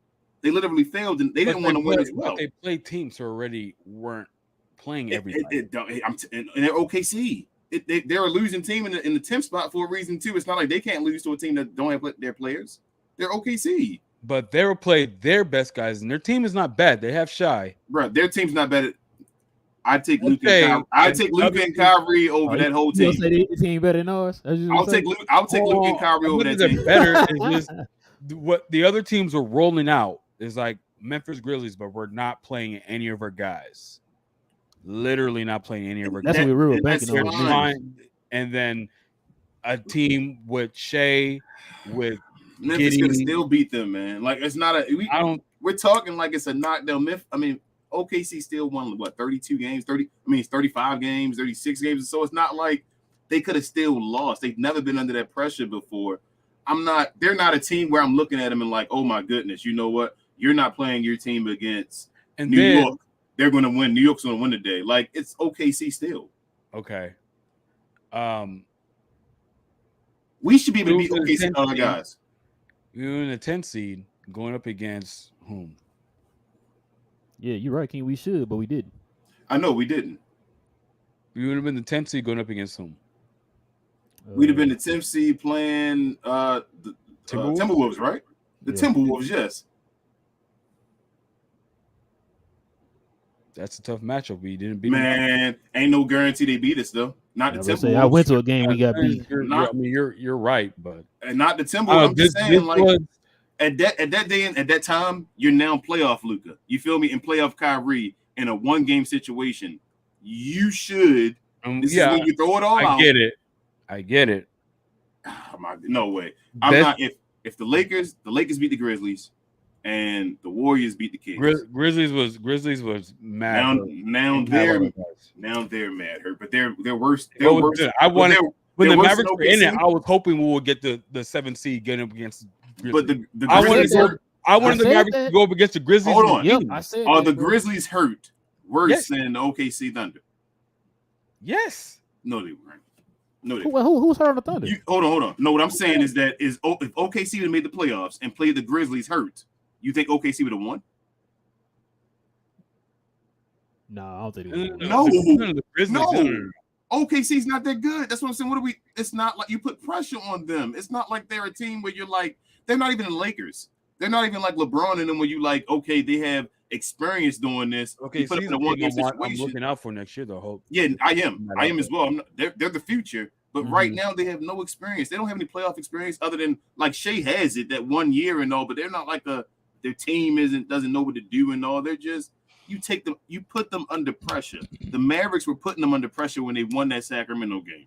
And then they decided after that to say, we're done. That's why it was a mockery. Like that Chicago game, everybody thought they were still playing for something. It wasn't over yet. Like, I don't know. I just don't. I thought the Mavericks played. At best, I can see it from both ends. The Mavericks looked at the numbers, but they won the game. They looked at the numbers, and they said, regardless, if we can try to win. Sacramento after or before Charlotte? It was after Charlotte. Okay. So they'd already lost to Charlotte. Then went and took all their guys. Every guy was eligible and played against the Sacramento Kings and beat them. Sacramento was playing for the number 2 seed. Yeah, you're right. What were we saying, Enyi? My bad, I ain't cut you off. The Mavericks looked at the numbers and they said, even if they win out, there's a good chance that we would still not be in a play-in versus if we just not play our guys and we'll have the option, not the option, but the chance to retain our pick, giving us another asset to put ourselves in a better position to be a better team next year. So even if they go to the playoffs, what happens if they go to the play-in game and they lose? You can make the play-in and still get in the lottery, right? Yeah, you can. You are. Our pick is still. It's still you get 10. Less odds. I understand, but what happens? The only way we would have kept our pick is if you get in the lottery, or if you get under 10 or whatever, right? No.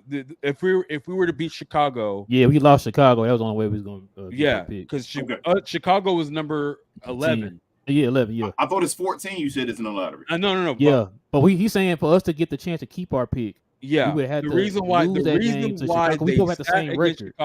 Chicago was number 11. Yeah, and Mavericks were number 10. In the order. So it's the order behind us. It's the order before the lottery. You're saying it's not after the lottery; it's before the lottery. The top 14 are the lottery. The top 14, but the only thing that switches is after the lottery. If a ping pong ball drops for the number 13 team, it doesn't reorder everything. It goes the number 13 team bumps to number 1, and whoever was number 1 bumps to number 2, and everyone bumps back on. Right? Hold on. Is it? I thought it was ping pongs for all three for the top 14. No. I'm just saying if one of those top 14 teams, if one of the teams outside of the top 4 go into the Mavericks can't get 5 through 9. The Mavericks cannot land 5 through 9. So what is 1 through 4? That's what I'm saying. You can still get 1 through 4. 11, 10, at the very worst 14 if everyone behind us gets a ping pong ball. But we still could have got 1 through 4 though, been playing, right? Yeah, we still could have. But the numbers are it's low. Really I know, but there is still small. But let me tell you this: there's still a chance now. There's a chance right now, right? But that number would have been more. I know. Hold on. Put it like this, King. Put it like this. How many times have you seen in draft history? Have you seen a 14 seed, a 14 pick? I haven't. But bro, hold on. This is the other point I'm trying to get to. I understand everything y'all saying, but listen to my point now. But you gave up your chance of winning a championship altogether. So you have no percentage in hindsight to do anything to win a championship this year. So now you're saying I got a chance now where I can have under a top 10 pick and still give my pick away and not make the playoffs and have to do all this, right? But hold on. So it's all about perspective. But I'm just saying, isn't there a chance? I'm just asking you. There's a chance that can happen, right? But also, there's also a chance we'll put ourselves in better position to compete next year. If we don't have in our control to get to the play-in, and we had a greater Chicago, chance. We moved to number 11, top 4 pick this year. We moved to number 11 this year. We stay at number 11. We didn't go to the play-in, and we give up the pick. Guess what happens? Now we don't have a chance to win a championship this year, and then we're going in next year with less assets, and then we have to trust this front office to change things around with less assets. I'm sorry, like they haven't proven they can do that. No, I got you, but do you? That's why I was okay with them taking. Do you still feel like the West got better, or do you feel like the West got worse? I think the West got better. I think they got worse. That's why I say you go in and play for it. Like that's the West is definitely going to be better, especially next year. No, I'm not saying that. I'm not saying next year. Next year you deal with the draft when it happens. I'm saying this year that just happens with the playoffs right now. The West was worse than they were the year before. That's how I feel, because the number 2 and the number 3 seed got kicked out. They were worse. So you what I'm saying is you basically gave up your chance to just say I have any chance to do anything in the playoffs, to still have a chance to not get a pick at all. Like that's all I'm saying. Like you made a mockery of it at the end. If you were going to really do that, like Richard said, then you should have been playing to stay in the bottom 10. You feel me? Like you should have been saying just lose. We're going to be in the bottom 10 like right I said, now. not like Portland, but especially after Charlotte. It should have been like, you know what? We're just going to lose. You're saying they should have started at that Sacramento. They played Sacramento when Sacramento was playing for the number 2 seed. That's when we didn't understand. I can agree with that. Because think about it, Enyi, that could have got you the ninth highest. That could have got you the ninth highest. Exactly, yeah. Because we were still half a game. But I think what really made them sit everybody was the fact that Chicago was the number 11 seed, or number 11 in order, and they're a half a game. And now we were looking in the face the worst case scenario, no play-in, no draft pick. It's the absolute worst scenario. You're staring that dead in the face. Give me. We got to play the numbers game. We were. If we would have lost to Sacramento, we would have been tied at that point with Chicago. That's why I'm saying. I hear what you're saying. The problem is we won though. I know, but we were. What I'm saying, they were still the same team above us. So I'm saying their mindset, because we didn't make the decision to sit anybody to that Chicago game. But the Chicago game was the next game. So if you just set the game against Sacramento, Chicago was still the team ahead of you. So no matter what happened, you'd have lost that game against Sacramento. And then how does it go from it took one game for them to say, well, Chicago's ahead of us and they're the next game. We just played this game, but we're not going to play this game because it's Chicago. It just doesn't make sense. As far as like an organization, like that's when you chose it. It wasn't like a big massive movement that said, Chicago's right there. What's the motto? Wait, you always hear me say? If it don't make sense, they're going to do it. Want to do it. If it makes sense, they're not going to do it. I understand them being a half game. I still think when that Sacramento game came, because there were still rumblings of will they sit, will they not? Honestly, was that the game? And Kyrie didn't want to sit, and then when it came to that Chicago game, they were like, front office stepped in, and they were like, look, this is the cards on the table. You talking about us trying to get better players around you. Our best shot at getting players around you, honestly, right now, because if I was in the front office, if I was Cuban and I was going into that Chicago game, I probably wouldn't have said the same thing. I'd be like, Luka, I understand you want to try to go for the play-in. I completely understand. However, if we win tonight and against San Antonio, there's still a very good chance we do not make it to the play. Yeah. And then we also make it a very good chance that we do not get a draft pick, thus making it harder for us to get better players around you and hopefully Kyrie. Listen, if you're gonna sell that to Luka, you better hit it. Yeah, you better get this right, man. I'm not playing. There's immense pressure. There's immense pressure on Cuban and company. You got to get this right, but you got to get it right. It was literally. It's like Avengers Endgame or Avengers Infinity War. You had to give up that Soul Stone, baby. Yeah, I looked into all the. I looked at all the features. That's strange. And it was like multiverse. Yeah. That's another. Like, look, there's one. There's one. We get a championship. There's one game against Chicago and get the 10th pick, and then what happened? Maybe that helps our mojo, gives us that percentage better to get one more ping pong ball that shoots us up to the top 3. Then we could do what the heck we talked about at the beginning of the podcast. So you're saying basically what you're saying is you think they wanted to lose the Sacramento game, but you think the guys just played. I think they waited. I think they waited the last minute. I think Cuban would have rather lost to Sacramento. But Luka the guys and Kyrie were not ready to give up. I got you. If that's the case, then okay, I hear that one. Yeah, but if they played, that's what I'm saying, bro. I think they wanted to win the Sacramento game. I think they made the decision before Chicago. That's what Chicago, right? I think it was then when they did it. Yep, which wouldn't make sense because we didn't move down any after the Sacramento game to get closer. Yeah. We moved away. You feel me? The Sacramento win moves you away from Chicago. Yeah. So why would you? That's why I say I feel like they would have made that decision before. Because if Chicago loses, they got better odds. You're moving further towards the better side. They would have been 10. We would have been 11. Yeah, if you win against Sacramento, right, you have a better record. Chicago though was trying to win though. I know what I'm saying is okay. I know Chicago was trying to lose. Man, they set everybody out too. No, they were trying to make. They were in the play. No, Chicago was losing. I think at that point. Chicago was losing. They were losing because they were a legit bad team. But they set everybody. They set everybody out that game. Yeah, it was 2 tanking teams. It was 2 tanking teams. They had everybody out that game. We were trash. Both teams. We got killed by some dude they ain't never heard of. They had DeRozan. They had DeRozan. They had DeRozan out. Game. Yeah, they said DeRozan was out. Levine was out. Yep. And I think Patrick Williams was out. Patrick Williams played. Patrick Williams played. Oh, he played. No, you're right. He did. Pat Bev that didn't play. They had those guys out. They were tanking. They had more of their top players play than we had. We didn't play. I think it was just Vucevic. He was the only that's it. It was only Vuce. Vuce is like their starting center, is it not? I got you, but I'm just saying. Way better starting center than that ain't the team tanking.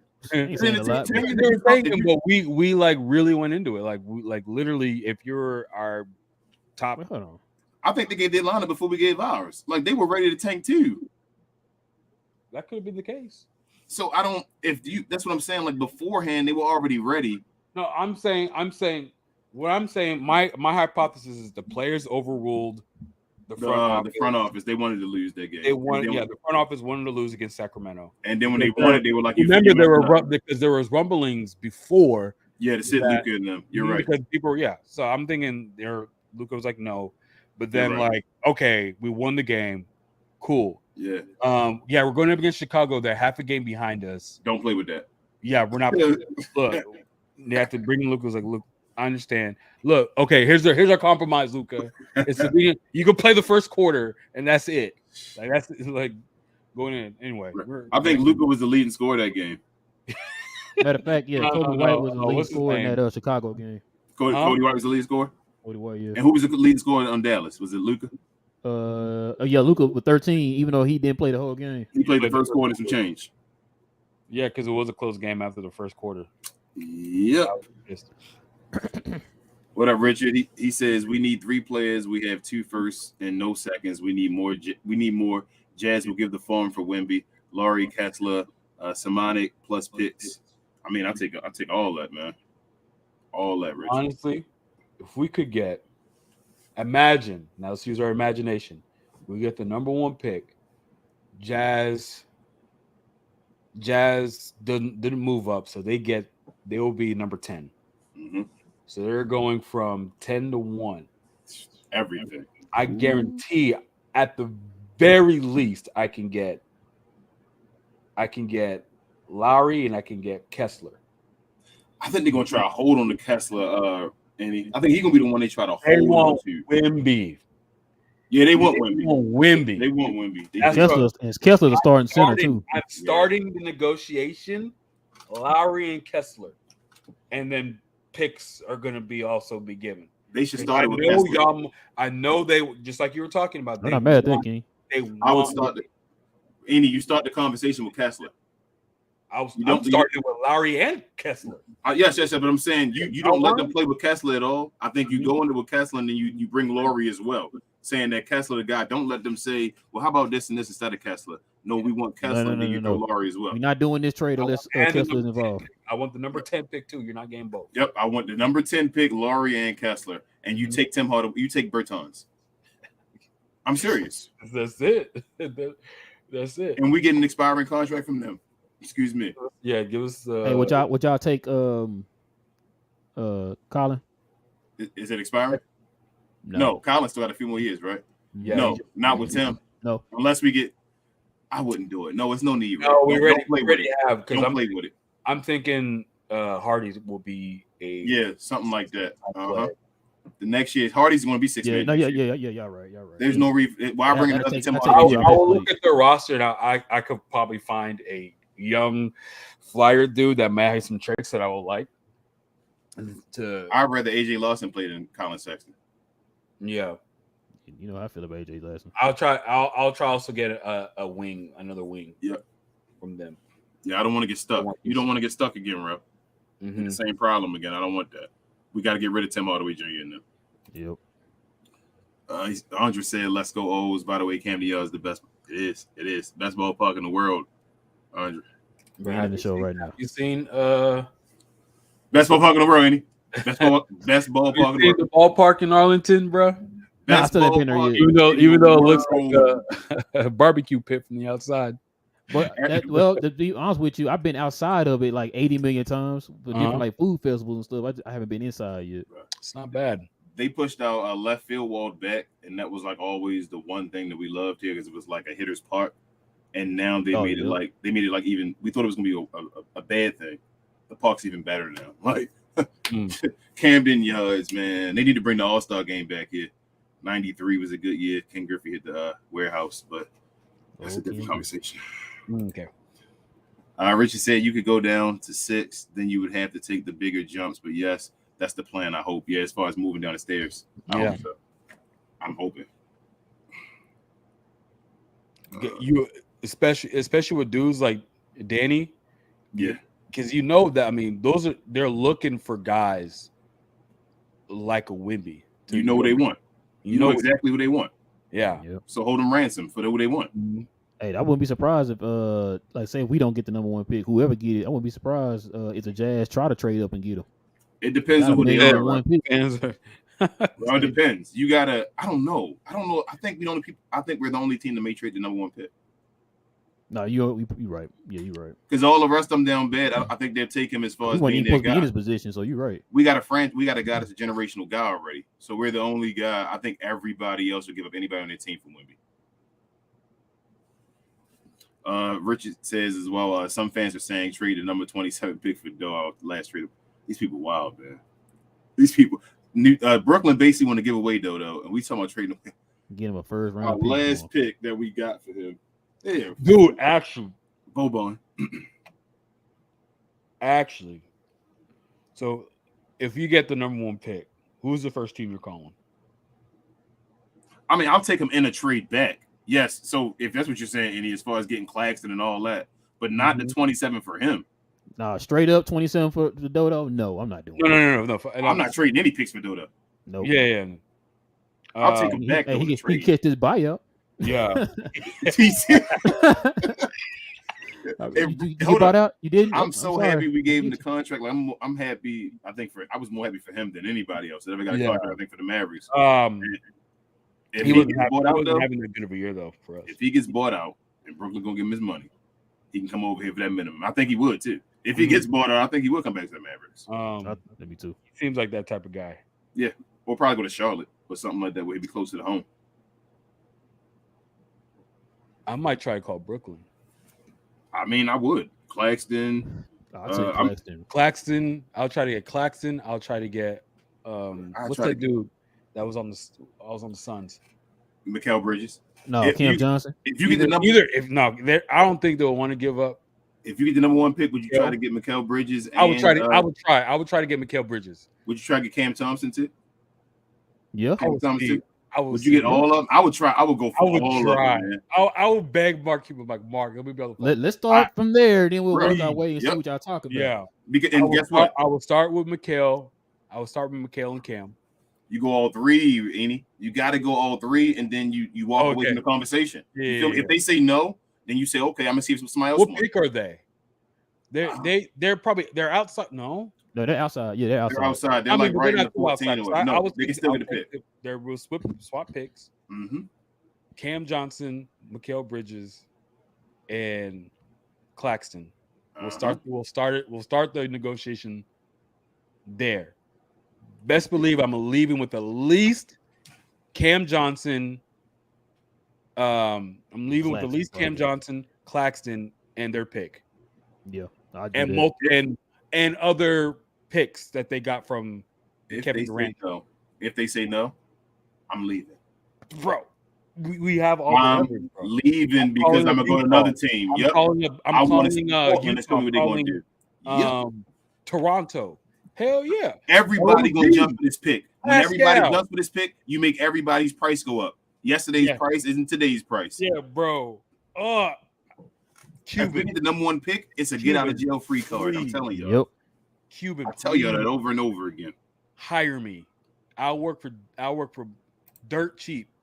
Hire me. I'm getting all. Look, if they try to Toronto, I'm starting at Pascal OG. Mm-hmm. Everybody. Shit. Everybody. That was everybody. I want them all. I want all those 6'9" guys. Yeah. With length pause. I want all of them. Every single one you got, put them on the list. You want this long, lanky dude? I want all yours. Put them up, line them up. I want every single one. And you taking this Tim Hardaway Jr. contract and this Bertans contract with them. You taking both of these with me. And I want your future picks. Yeah. Oh, you say no? I'm going to Utah now. All right, exactly. Utah. What you gonna give me, Utah? You feel me? I'm going down the line. All over the phone at the same time. But look, I'm going down the line. Who won it? Who gonna say something first? And everybody gonna jump. They're gonna give you everything. They're gonna start trying to give you stuff you ain't asked for. What about this? What about an unprotected 2029 pick? You want that back, right? You gave that away. How about that one?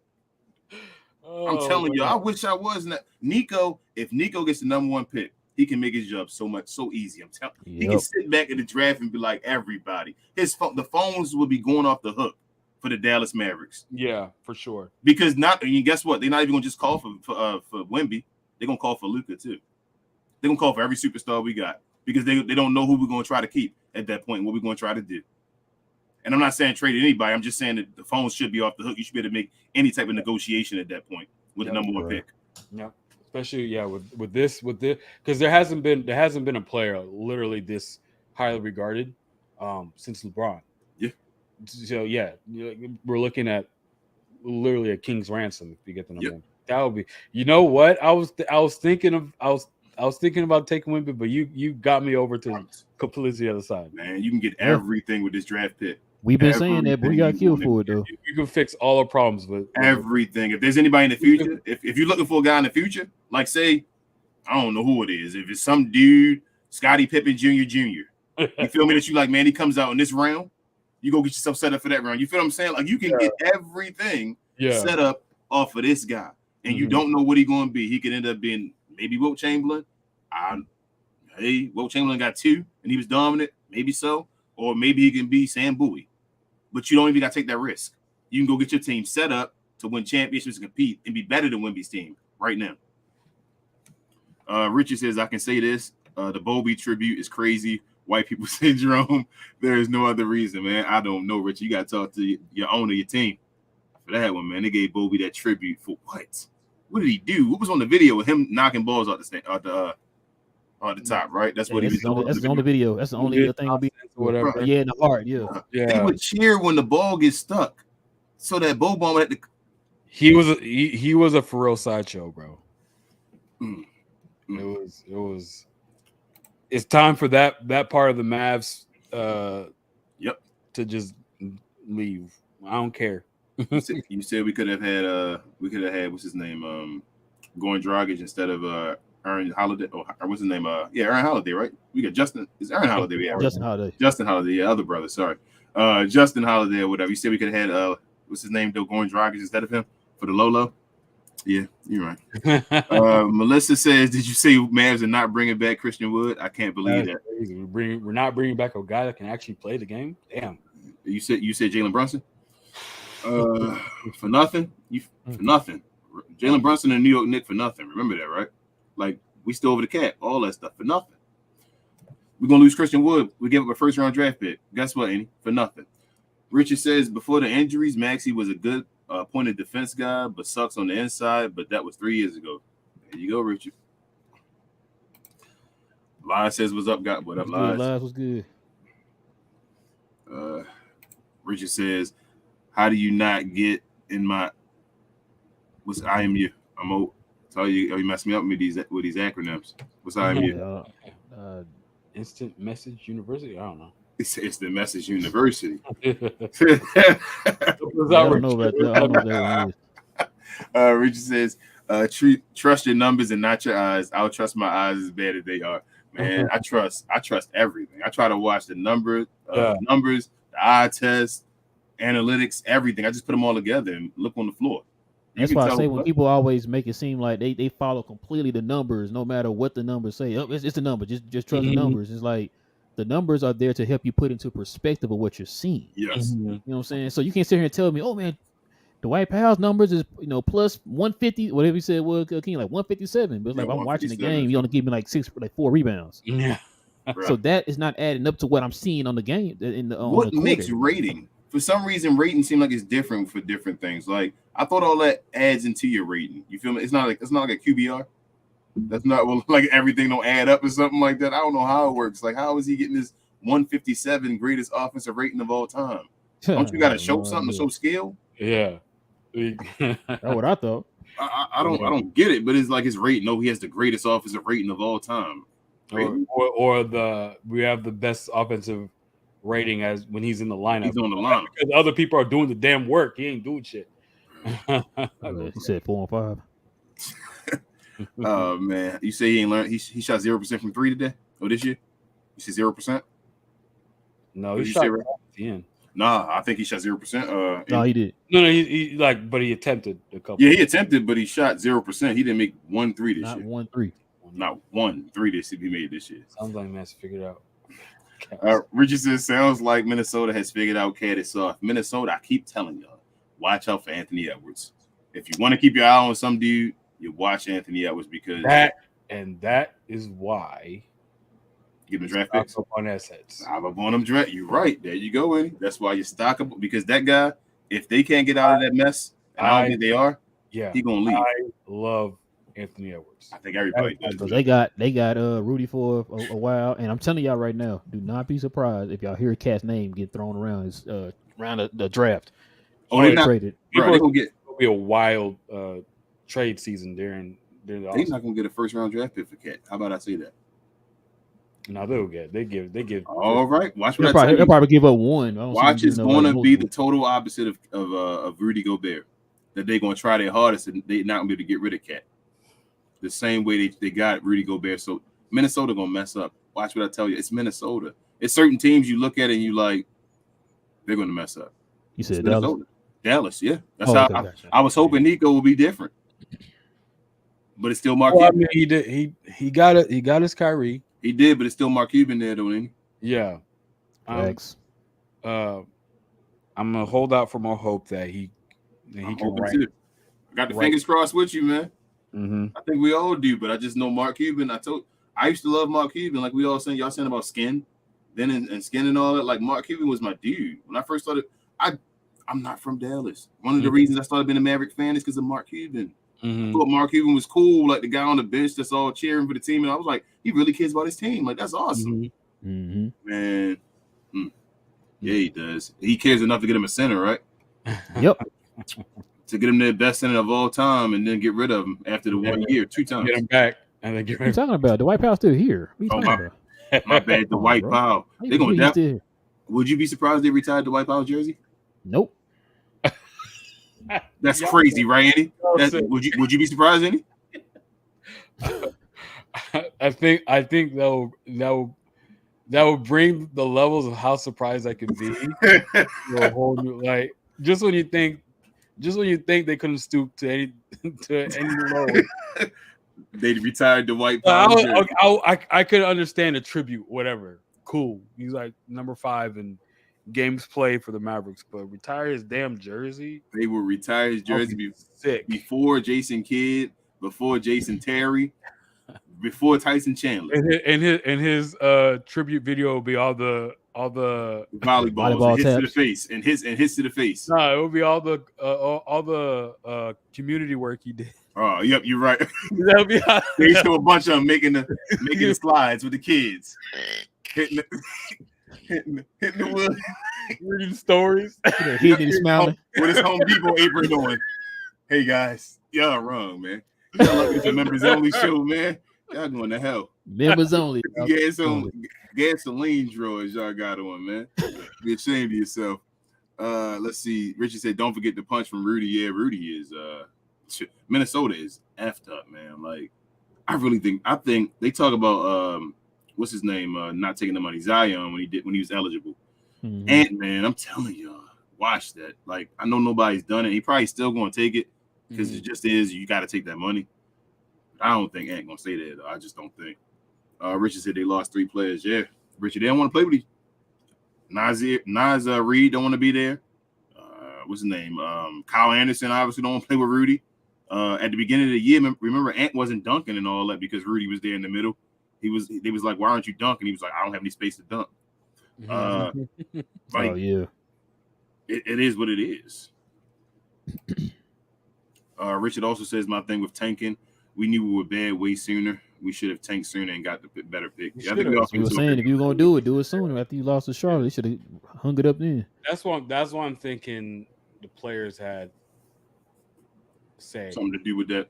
Yeah, I mean, I hear you. If they do, I would. Because you're not telling them to lose. You're saying, hey, we're not going to play you. And they're like, no, I'm healthy. I'm playing. We ain't starting this yet. Right.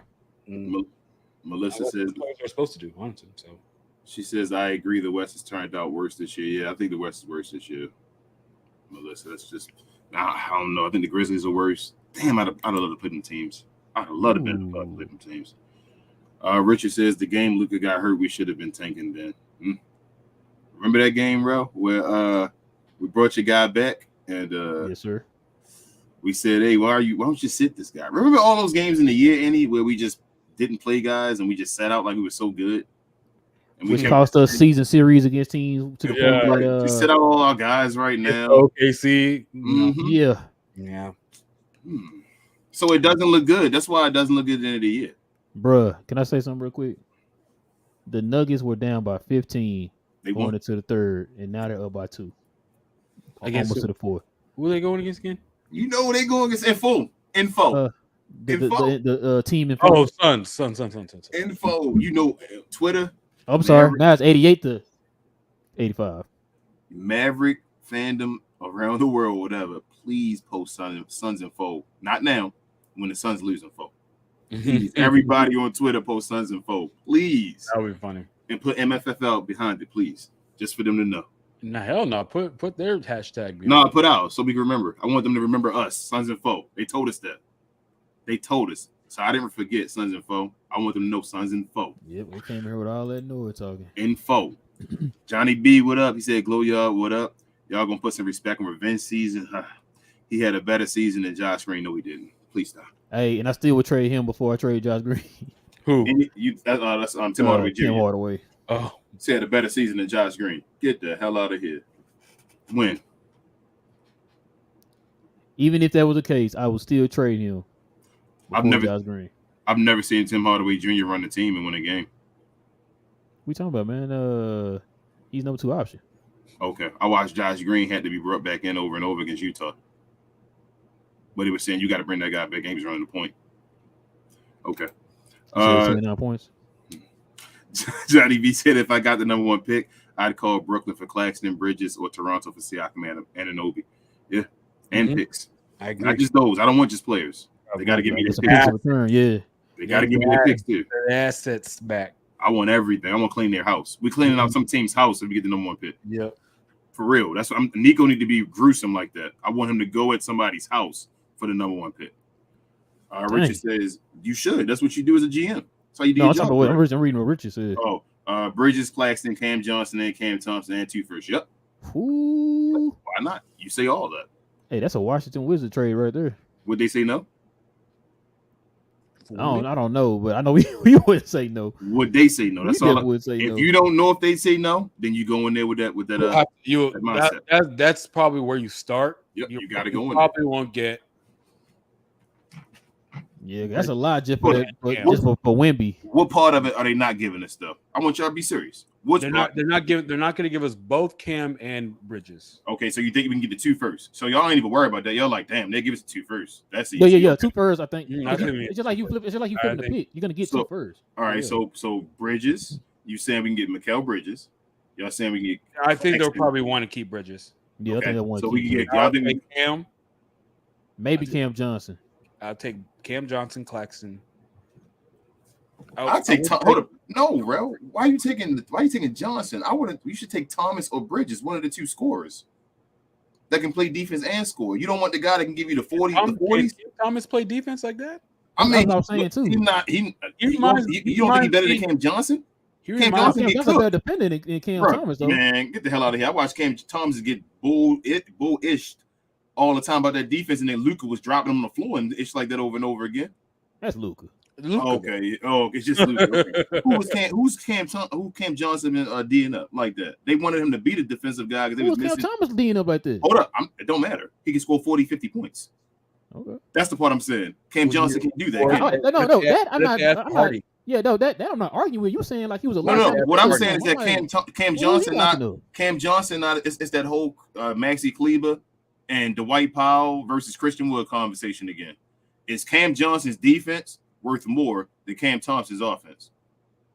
What if they ask for Hardy? I'm not giving Hardy. I'm not giving them. I'm not giving them anything with Wemby. That's kind of redundant then, because Cam Thomas is gonna be your 6th man. You can flip. I just watched what Cam Thomas can do. Are you saying I would flip Cam Thomas for somebody else? He just dropped 48 points. That makes sense. I'm taking their best. I want their best. I want everything that's their best. I'm back on board. They gotta be. I want them to just rely on Wemby since they think Wemby's so great. I want everything else. I'm serious. Y'all think I'm playing? I'm going there taking everything. I'm back on board. I'm getting if say the Portland Trailblazers want the pick, we getting Dame. We getting Dame. We getting what's his name? Guy we keep talking about, Jeremy Grant. He's coming on his team. Like we getting all those guys and their picks. Hell, you want Chauncey Billups? We get him too on the staff. You feel me? I want everything they got. He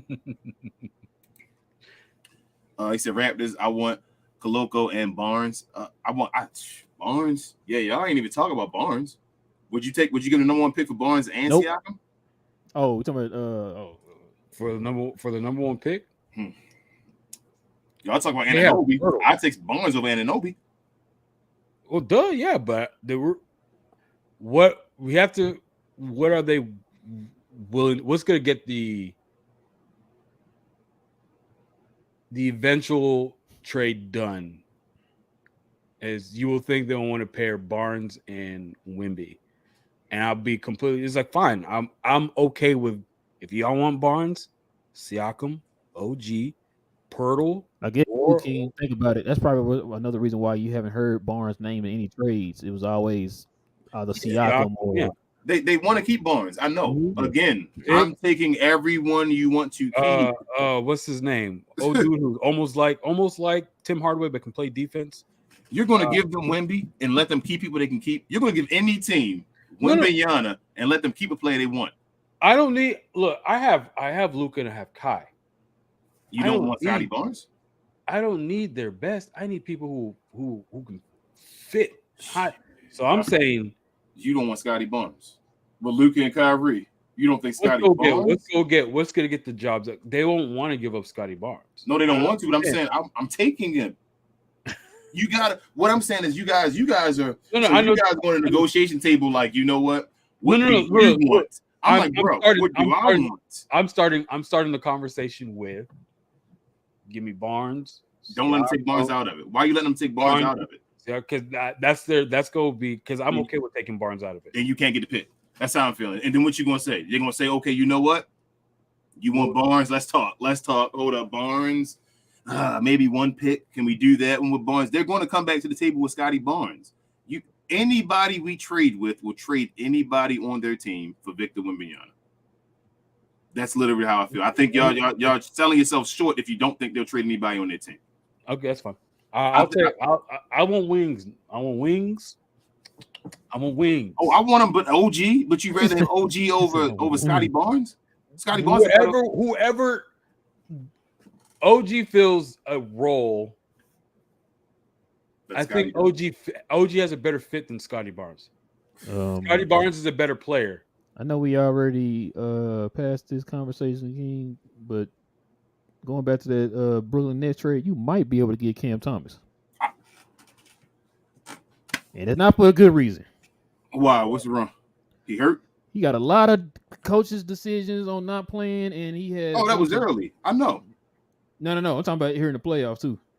Oh, I don't know what happened. And he's averaging 6. He only averaged 10, 1 and 1. Cam Johnson averaged 15, 4 and 1. He shot Cam Thomas shot 44% from the field, and Cam Johnson shot 47% from the field. They're fine. They tried to. I think they tried to go to Spencer Dinwiddie in the playoffs, and I think that's why they won't get rid of Spencer Dinwiddie now. The whole team went against him, I think. Yeah, but he got a few. I think Spencer went off and he didn't do anything. Plays for the coach. That's fine. I'm not. He's still, JaVale McGee. Yeah, he's still. I'm still. That's fine. He's a young guy. Any dude won't happen. I've seen the potential though. Yeah. No, that's what I'm saying. That's what I'm saying. For that, back to that trade, you probably can get him now for the low. You probably don't have to give up that much. You grab all of those guys. Everyone that Brooklyn has, you ask them. They'll probably keep Cam Johnson over him. Yes, I'll take. Okay, you keep Cam Johnson. That's fine. Give me the other guys. I'm going. Hey, let's try to get the rest of these, bro. We about done. Oh, ain't we? Oh, they came in with a bunch. Yeah, we got done. We had the bottom. That's what I want. Yeah. That was a guy. For Jerry. I've been saying I want Gary Trent. Gary Trent should have been in y'all trade too. Y'all wilding. I'm asking for the house. Let me be Nico. Y'all let me play Nico. Everybody say Toronto. Where Nick Nurse? That's what I'm asking. Where's Nick Nurse? We need Nick Nurse. Look, Boston's old coach. If I'm trading with Houston, I'm saying, where is your boy Udoka at? You feel me? Where are you? Hey, I need him too. You're getting coaches too. Skip that one. I'm giving you the players and the picks. Put it in the bag. That's what I'm saying. Put it in the bag. If Victor is your pick, you don't let the other guys come to the table and say, you got to think about it. We got Victor Wembanyama. You're trading away Victor Wembanyama. You got to be that team that's saying I'm trading him away. So if you're that guy, they're going to give me whatever they have. You're being whatever they have. If Steph Curry and the Warriors were trash right now and they wanted Victor, I need Steph Curry. Yeah, we're talking about a guy that's going to be above LeBron James. Mm-hmm. They would have traded LeBron for Kobe back in the day. LA would have did that. Remember? Mm-hmm. Remember that Kobe would have been traded for LeBron. So this Victor. You're right. That's all I'm saying. Like, you got to go to the table hard.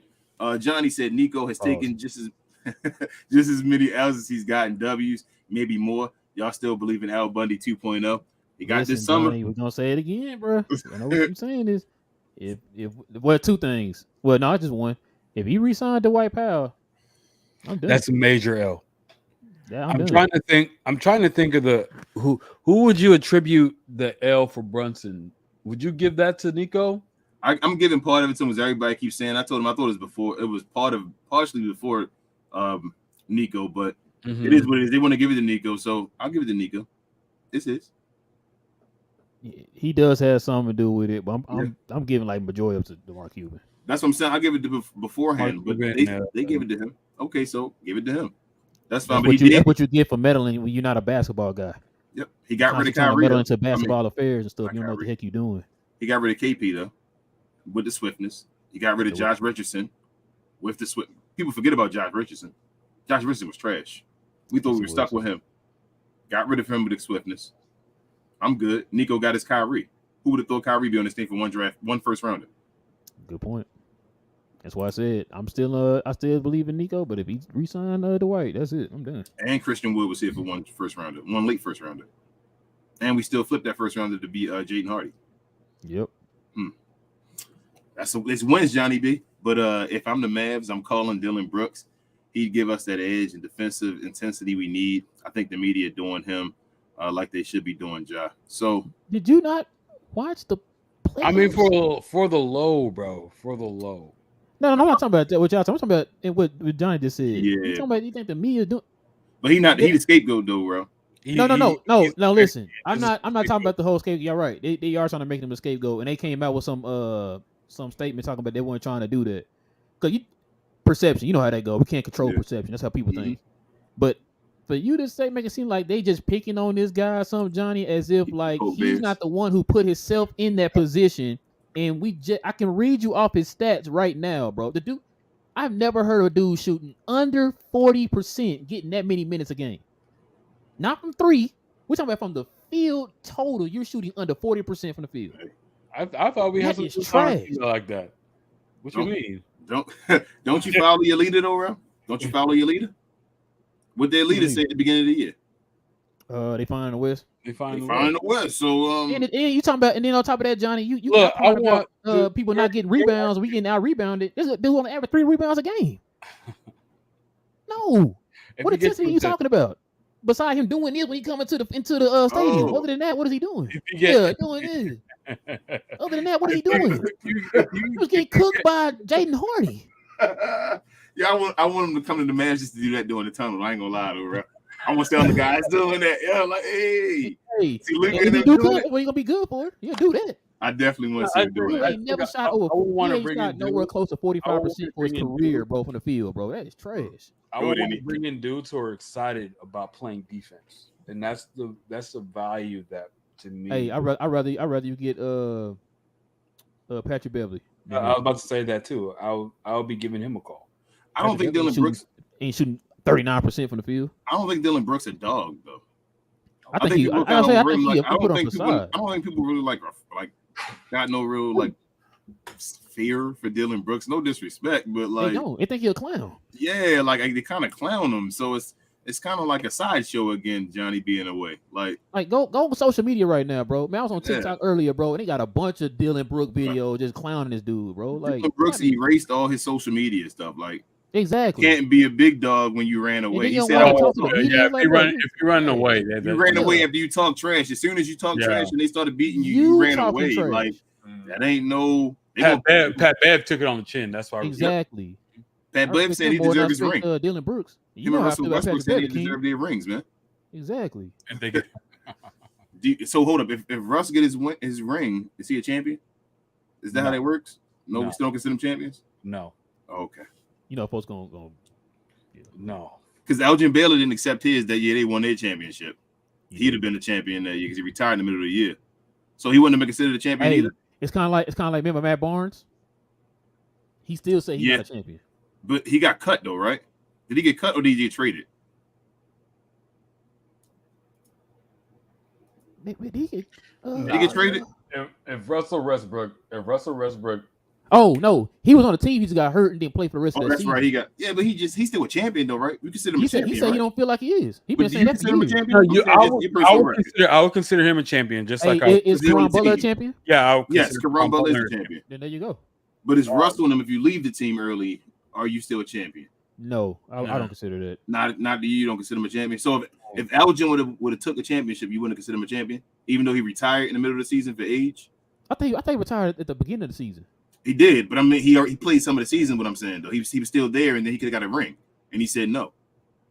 I think there's a certain amount of games you got to play. Yeah, because they completely did. Remember when you played Russell Westbrook? They was the 11th seed in the West.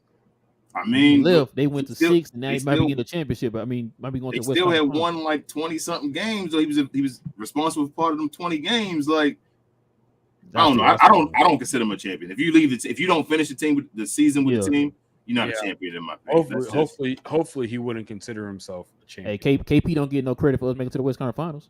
No, if he would have won the championship that year, but he could have got a ring though. He could have. Would you have called him a champion? No. Okay. His name will not be in the rap on that banner.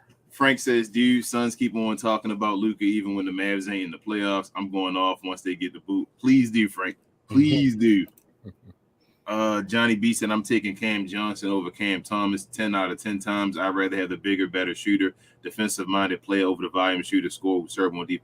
I don't think Cam Thompson that good, though, y'all. I mean, Cam Johnson as good as y'all saying he is. Like, I know they've been trying to make him a defensive machine for, like, his whole career, but he all right. He ain't like he fits.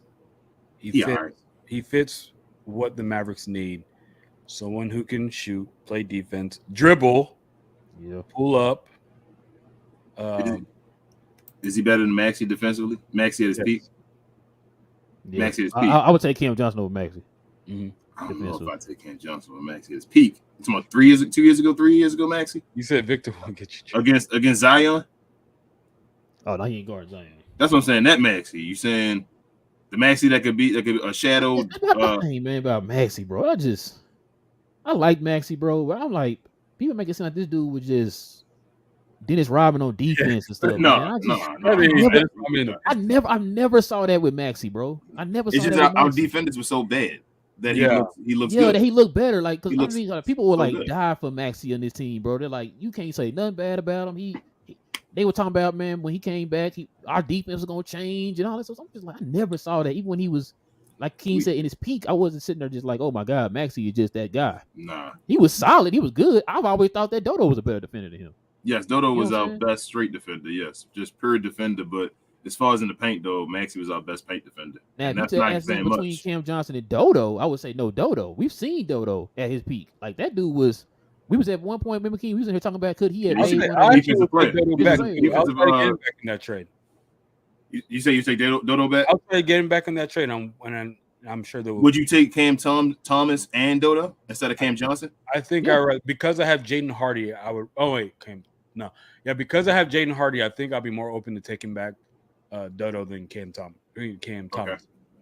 Okay. Johnny B said Victor won't get you Jaylen Brown though. Yes, it will. If Boston don't win the championship. Yes, it will. Say he want to get out of there. I think it will because I don't think he want to stay there. He already said he don't like Boston. He literally said he don't like Boston. His name getting floated around right now. If they don't win the championship, yes, it will. And hold up, they starting to finally say Stephen A. Smith and them after 50 years that the best player the last 2 years for Boston been Jaylen Brown in the playoffs. Bro, I asked you that. I said that in the chat. I said, hey, can we have this conversation now? I mean, I'm tired of watching the game. Bro, he had 7 points the other day. Jason like, Tatum? Are we gonna have this conversation, bro? If Luka came in there with 7 points in the playoff game, folks would be demolishing him, man. Richard said I like Koliko better than Pirtle. He is younger, bigger, and a shot blocker. I'm not as big on Pirtle as everybody else is. I think if he comes over here, he ain't gonna look as good as I'm sure finance wise too. I'm sure Cuban will probably want Koloko better than Pirtle. I think Pirtle gonna be worth his money on a certain team. I feel like he's gonna fit like a Vucevic more. He can be better defensively and all, but like I just don't think I want to rely on him offensively. But imagine you can find because we're trying to bring back. I was about to say fucking Dwight Powell, but Dwight Powell. He said it. As I said, I was about to say it. Freaking Toronto found Koloko with a freaking second round pick. Yep. And he's light years better than Dwight Powell. You say Jalen Brunson? Richard says the NBA doesn't allow defense. It doesn't. Just making sure he said Jalen Brunson real quick.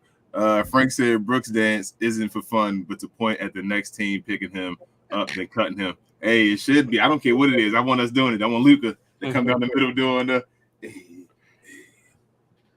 Yeah. I need him doing it. I need it. Frank says left one team, right another team, left that team, right overseas team, man. Oh, man. Dang. Okay. There you go, bro. That's it. Shout out to the Moles. Sorry, y'all. Oh, man. Cussing on the show. All right, man. Hey, man, it was a good one, man. But we did 2 hours. Man, I figured that was gonna happen, bro. I figured that was gonna happen. And King won. It's been a minute. I'll give us that. It's been a minute since we talked. Yeah, it has been a minute, man. We missed you, man. We definitely missed you. Yeah. Do you still want to? Man, what y'all doing anything? Y'all not gonna be doing anymore? I think I don't know. I don't know if he's still doing that stuff. So, damn. What? We lost the great DDP. He's still here though. He's still here, Nyan. He's like in yoga and stuff like now. So, yeah, no, he in the DDP yoga now. DDP with the DDP. Bro, DDP was supposed to be locked on, man. Yep. Y'all was supposed to be locked on. Y'all was on y'all way, man. You went out to school and just kind of slowed down. I was I wish I knew stuff about Locked On, but I really think they have like they got insiders. There's a certain, if you know what like Roller Town is, those type of people that go to Roller Town, hang out with Ben and Skin and all that. They have their little circle that I'm definitely not a part of. So they are not only when they announce themselves, they don't just announce themselves as Locked On Mavs, they announce themselves and the Dallas Mavericks. So if they say the Dallas Mavs in their name, Mark Cuban is signing a check somewhere. So yeah. Shout out to Isaac actually works for them. Yeah, we are. Yeah, we know. I was gonna say shout out to Lanny Thomas and Grant Asif, man. Yep. There's a couple of real ones. Yes, sir. But yeah, man. Listen, guys, we definitely appreciate y'all rocking with us for another members only. We definitely appreciate y'all, man, because y'all are what keep the lights on, man. This is definitely our way of saying thank you to you guys. Me and King will be on Pale's Press tomorrow, guys, at 11 a.m. Matter of fact, he just hit us up, King. Yeah, so the little so yeah, we'll be on there, guys, at 11 a.m. on that channel. I got it in the community tab on our page, on our channel, guys. So you can go to our channel. Y'all see the link in the channel. In the community tab. I posted yesterday or this morning, whatever it was. So we'll be on there tomorrow morning, guys, at about 11 a.m. Central Time. So you guys come on over there, man, and support your boys, man, and show up in numbers for that. We will be back here on Tuesday, guys, at 10:30 p.m. for another show of We Talk Mavs. Don't know what we're gonna talk about yet, but we working on that, of course. I need to be getting off here, man. We didn't know we were going to show in the morning. Hey, it's 2 hours later. Yes, sir. But yeah, exactly. But yeah, man. Listen, I think that's pretty much it. You got anything to add, man? Let the folks know about. Share, more share. But this is a members only show, y'all. We appreciate y'all. Thank y'all for being a member for real. Yes, sir. Let's keep this content going, man. We back. And y'all should already be following Enyi. Shout out to Enyi, man. Shout out to the real one. A real one. Yes, follow him on the Dallas Prospect channel and Enyi Nduka on Twitter, man. All right, man. What all they doing for, man? This is boys. We out to see. We talk Mavs, baby. Enyi in the building.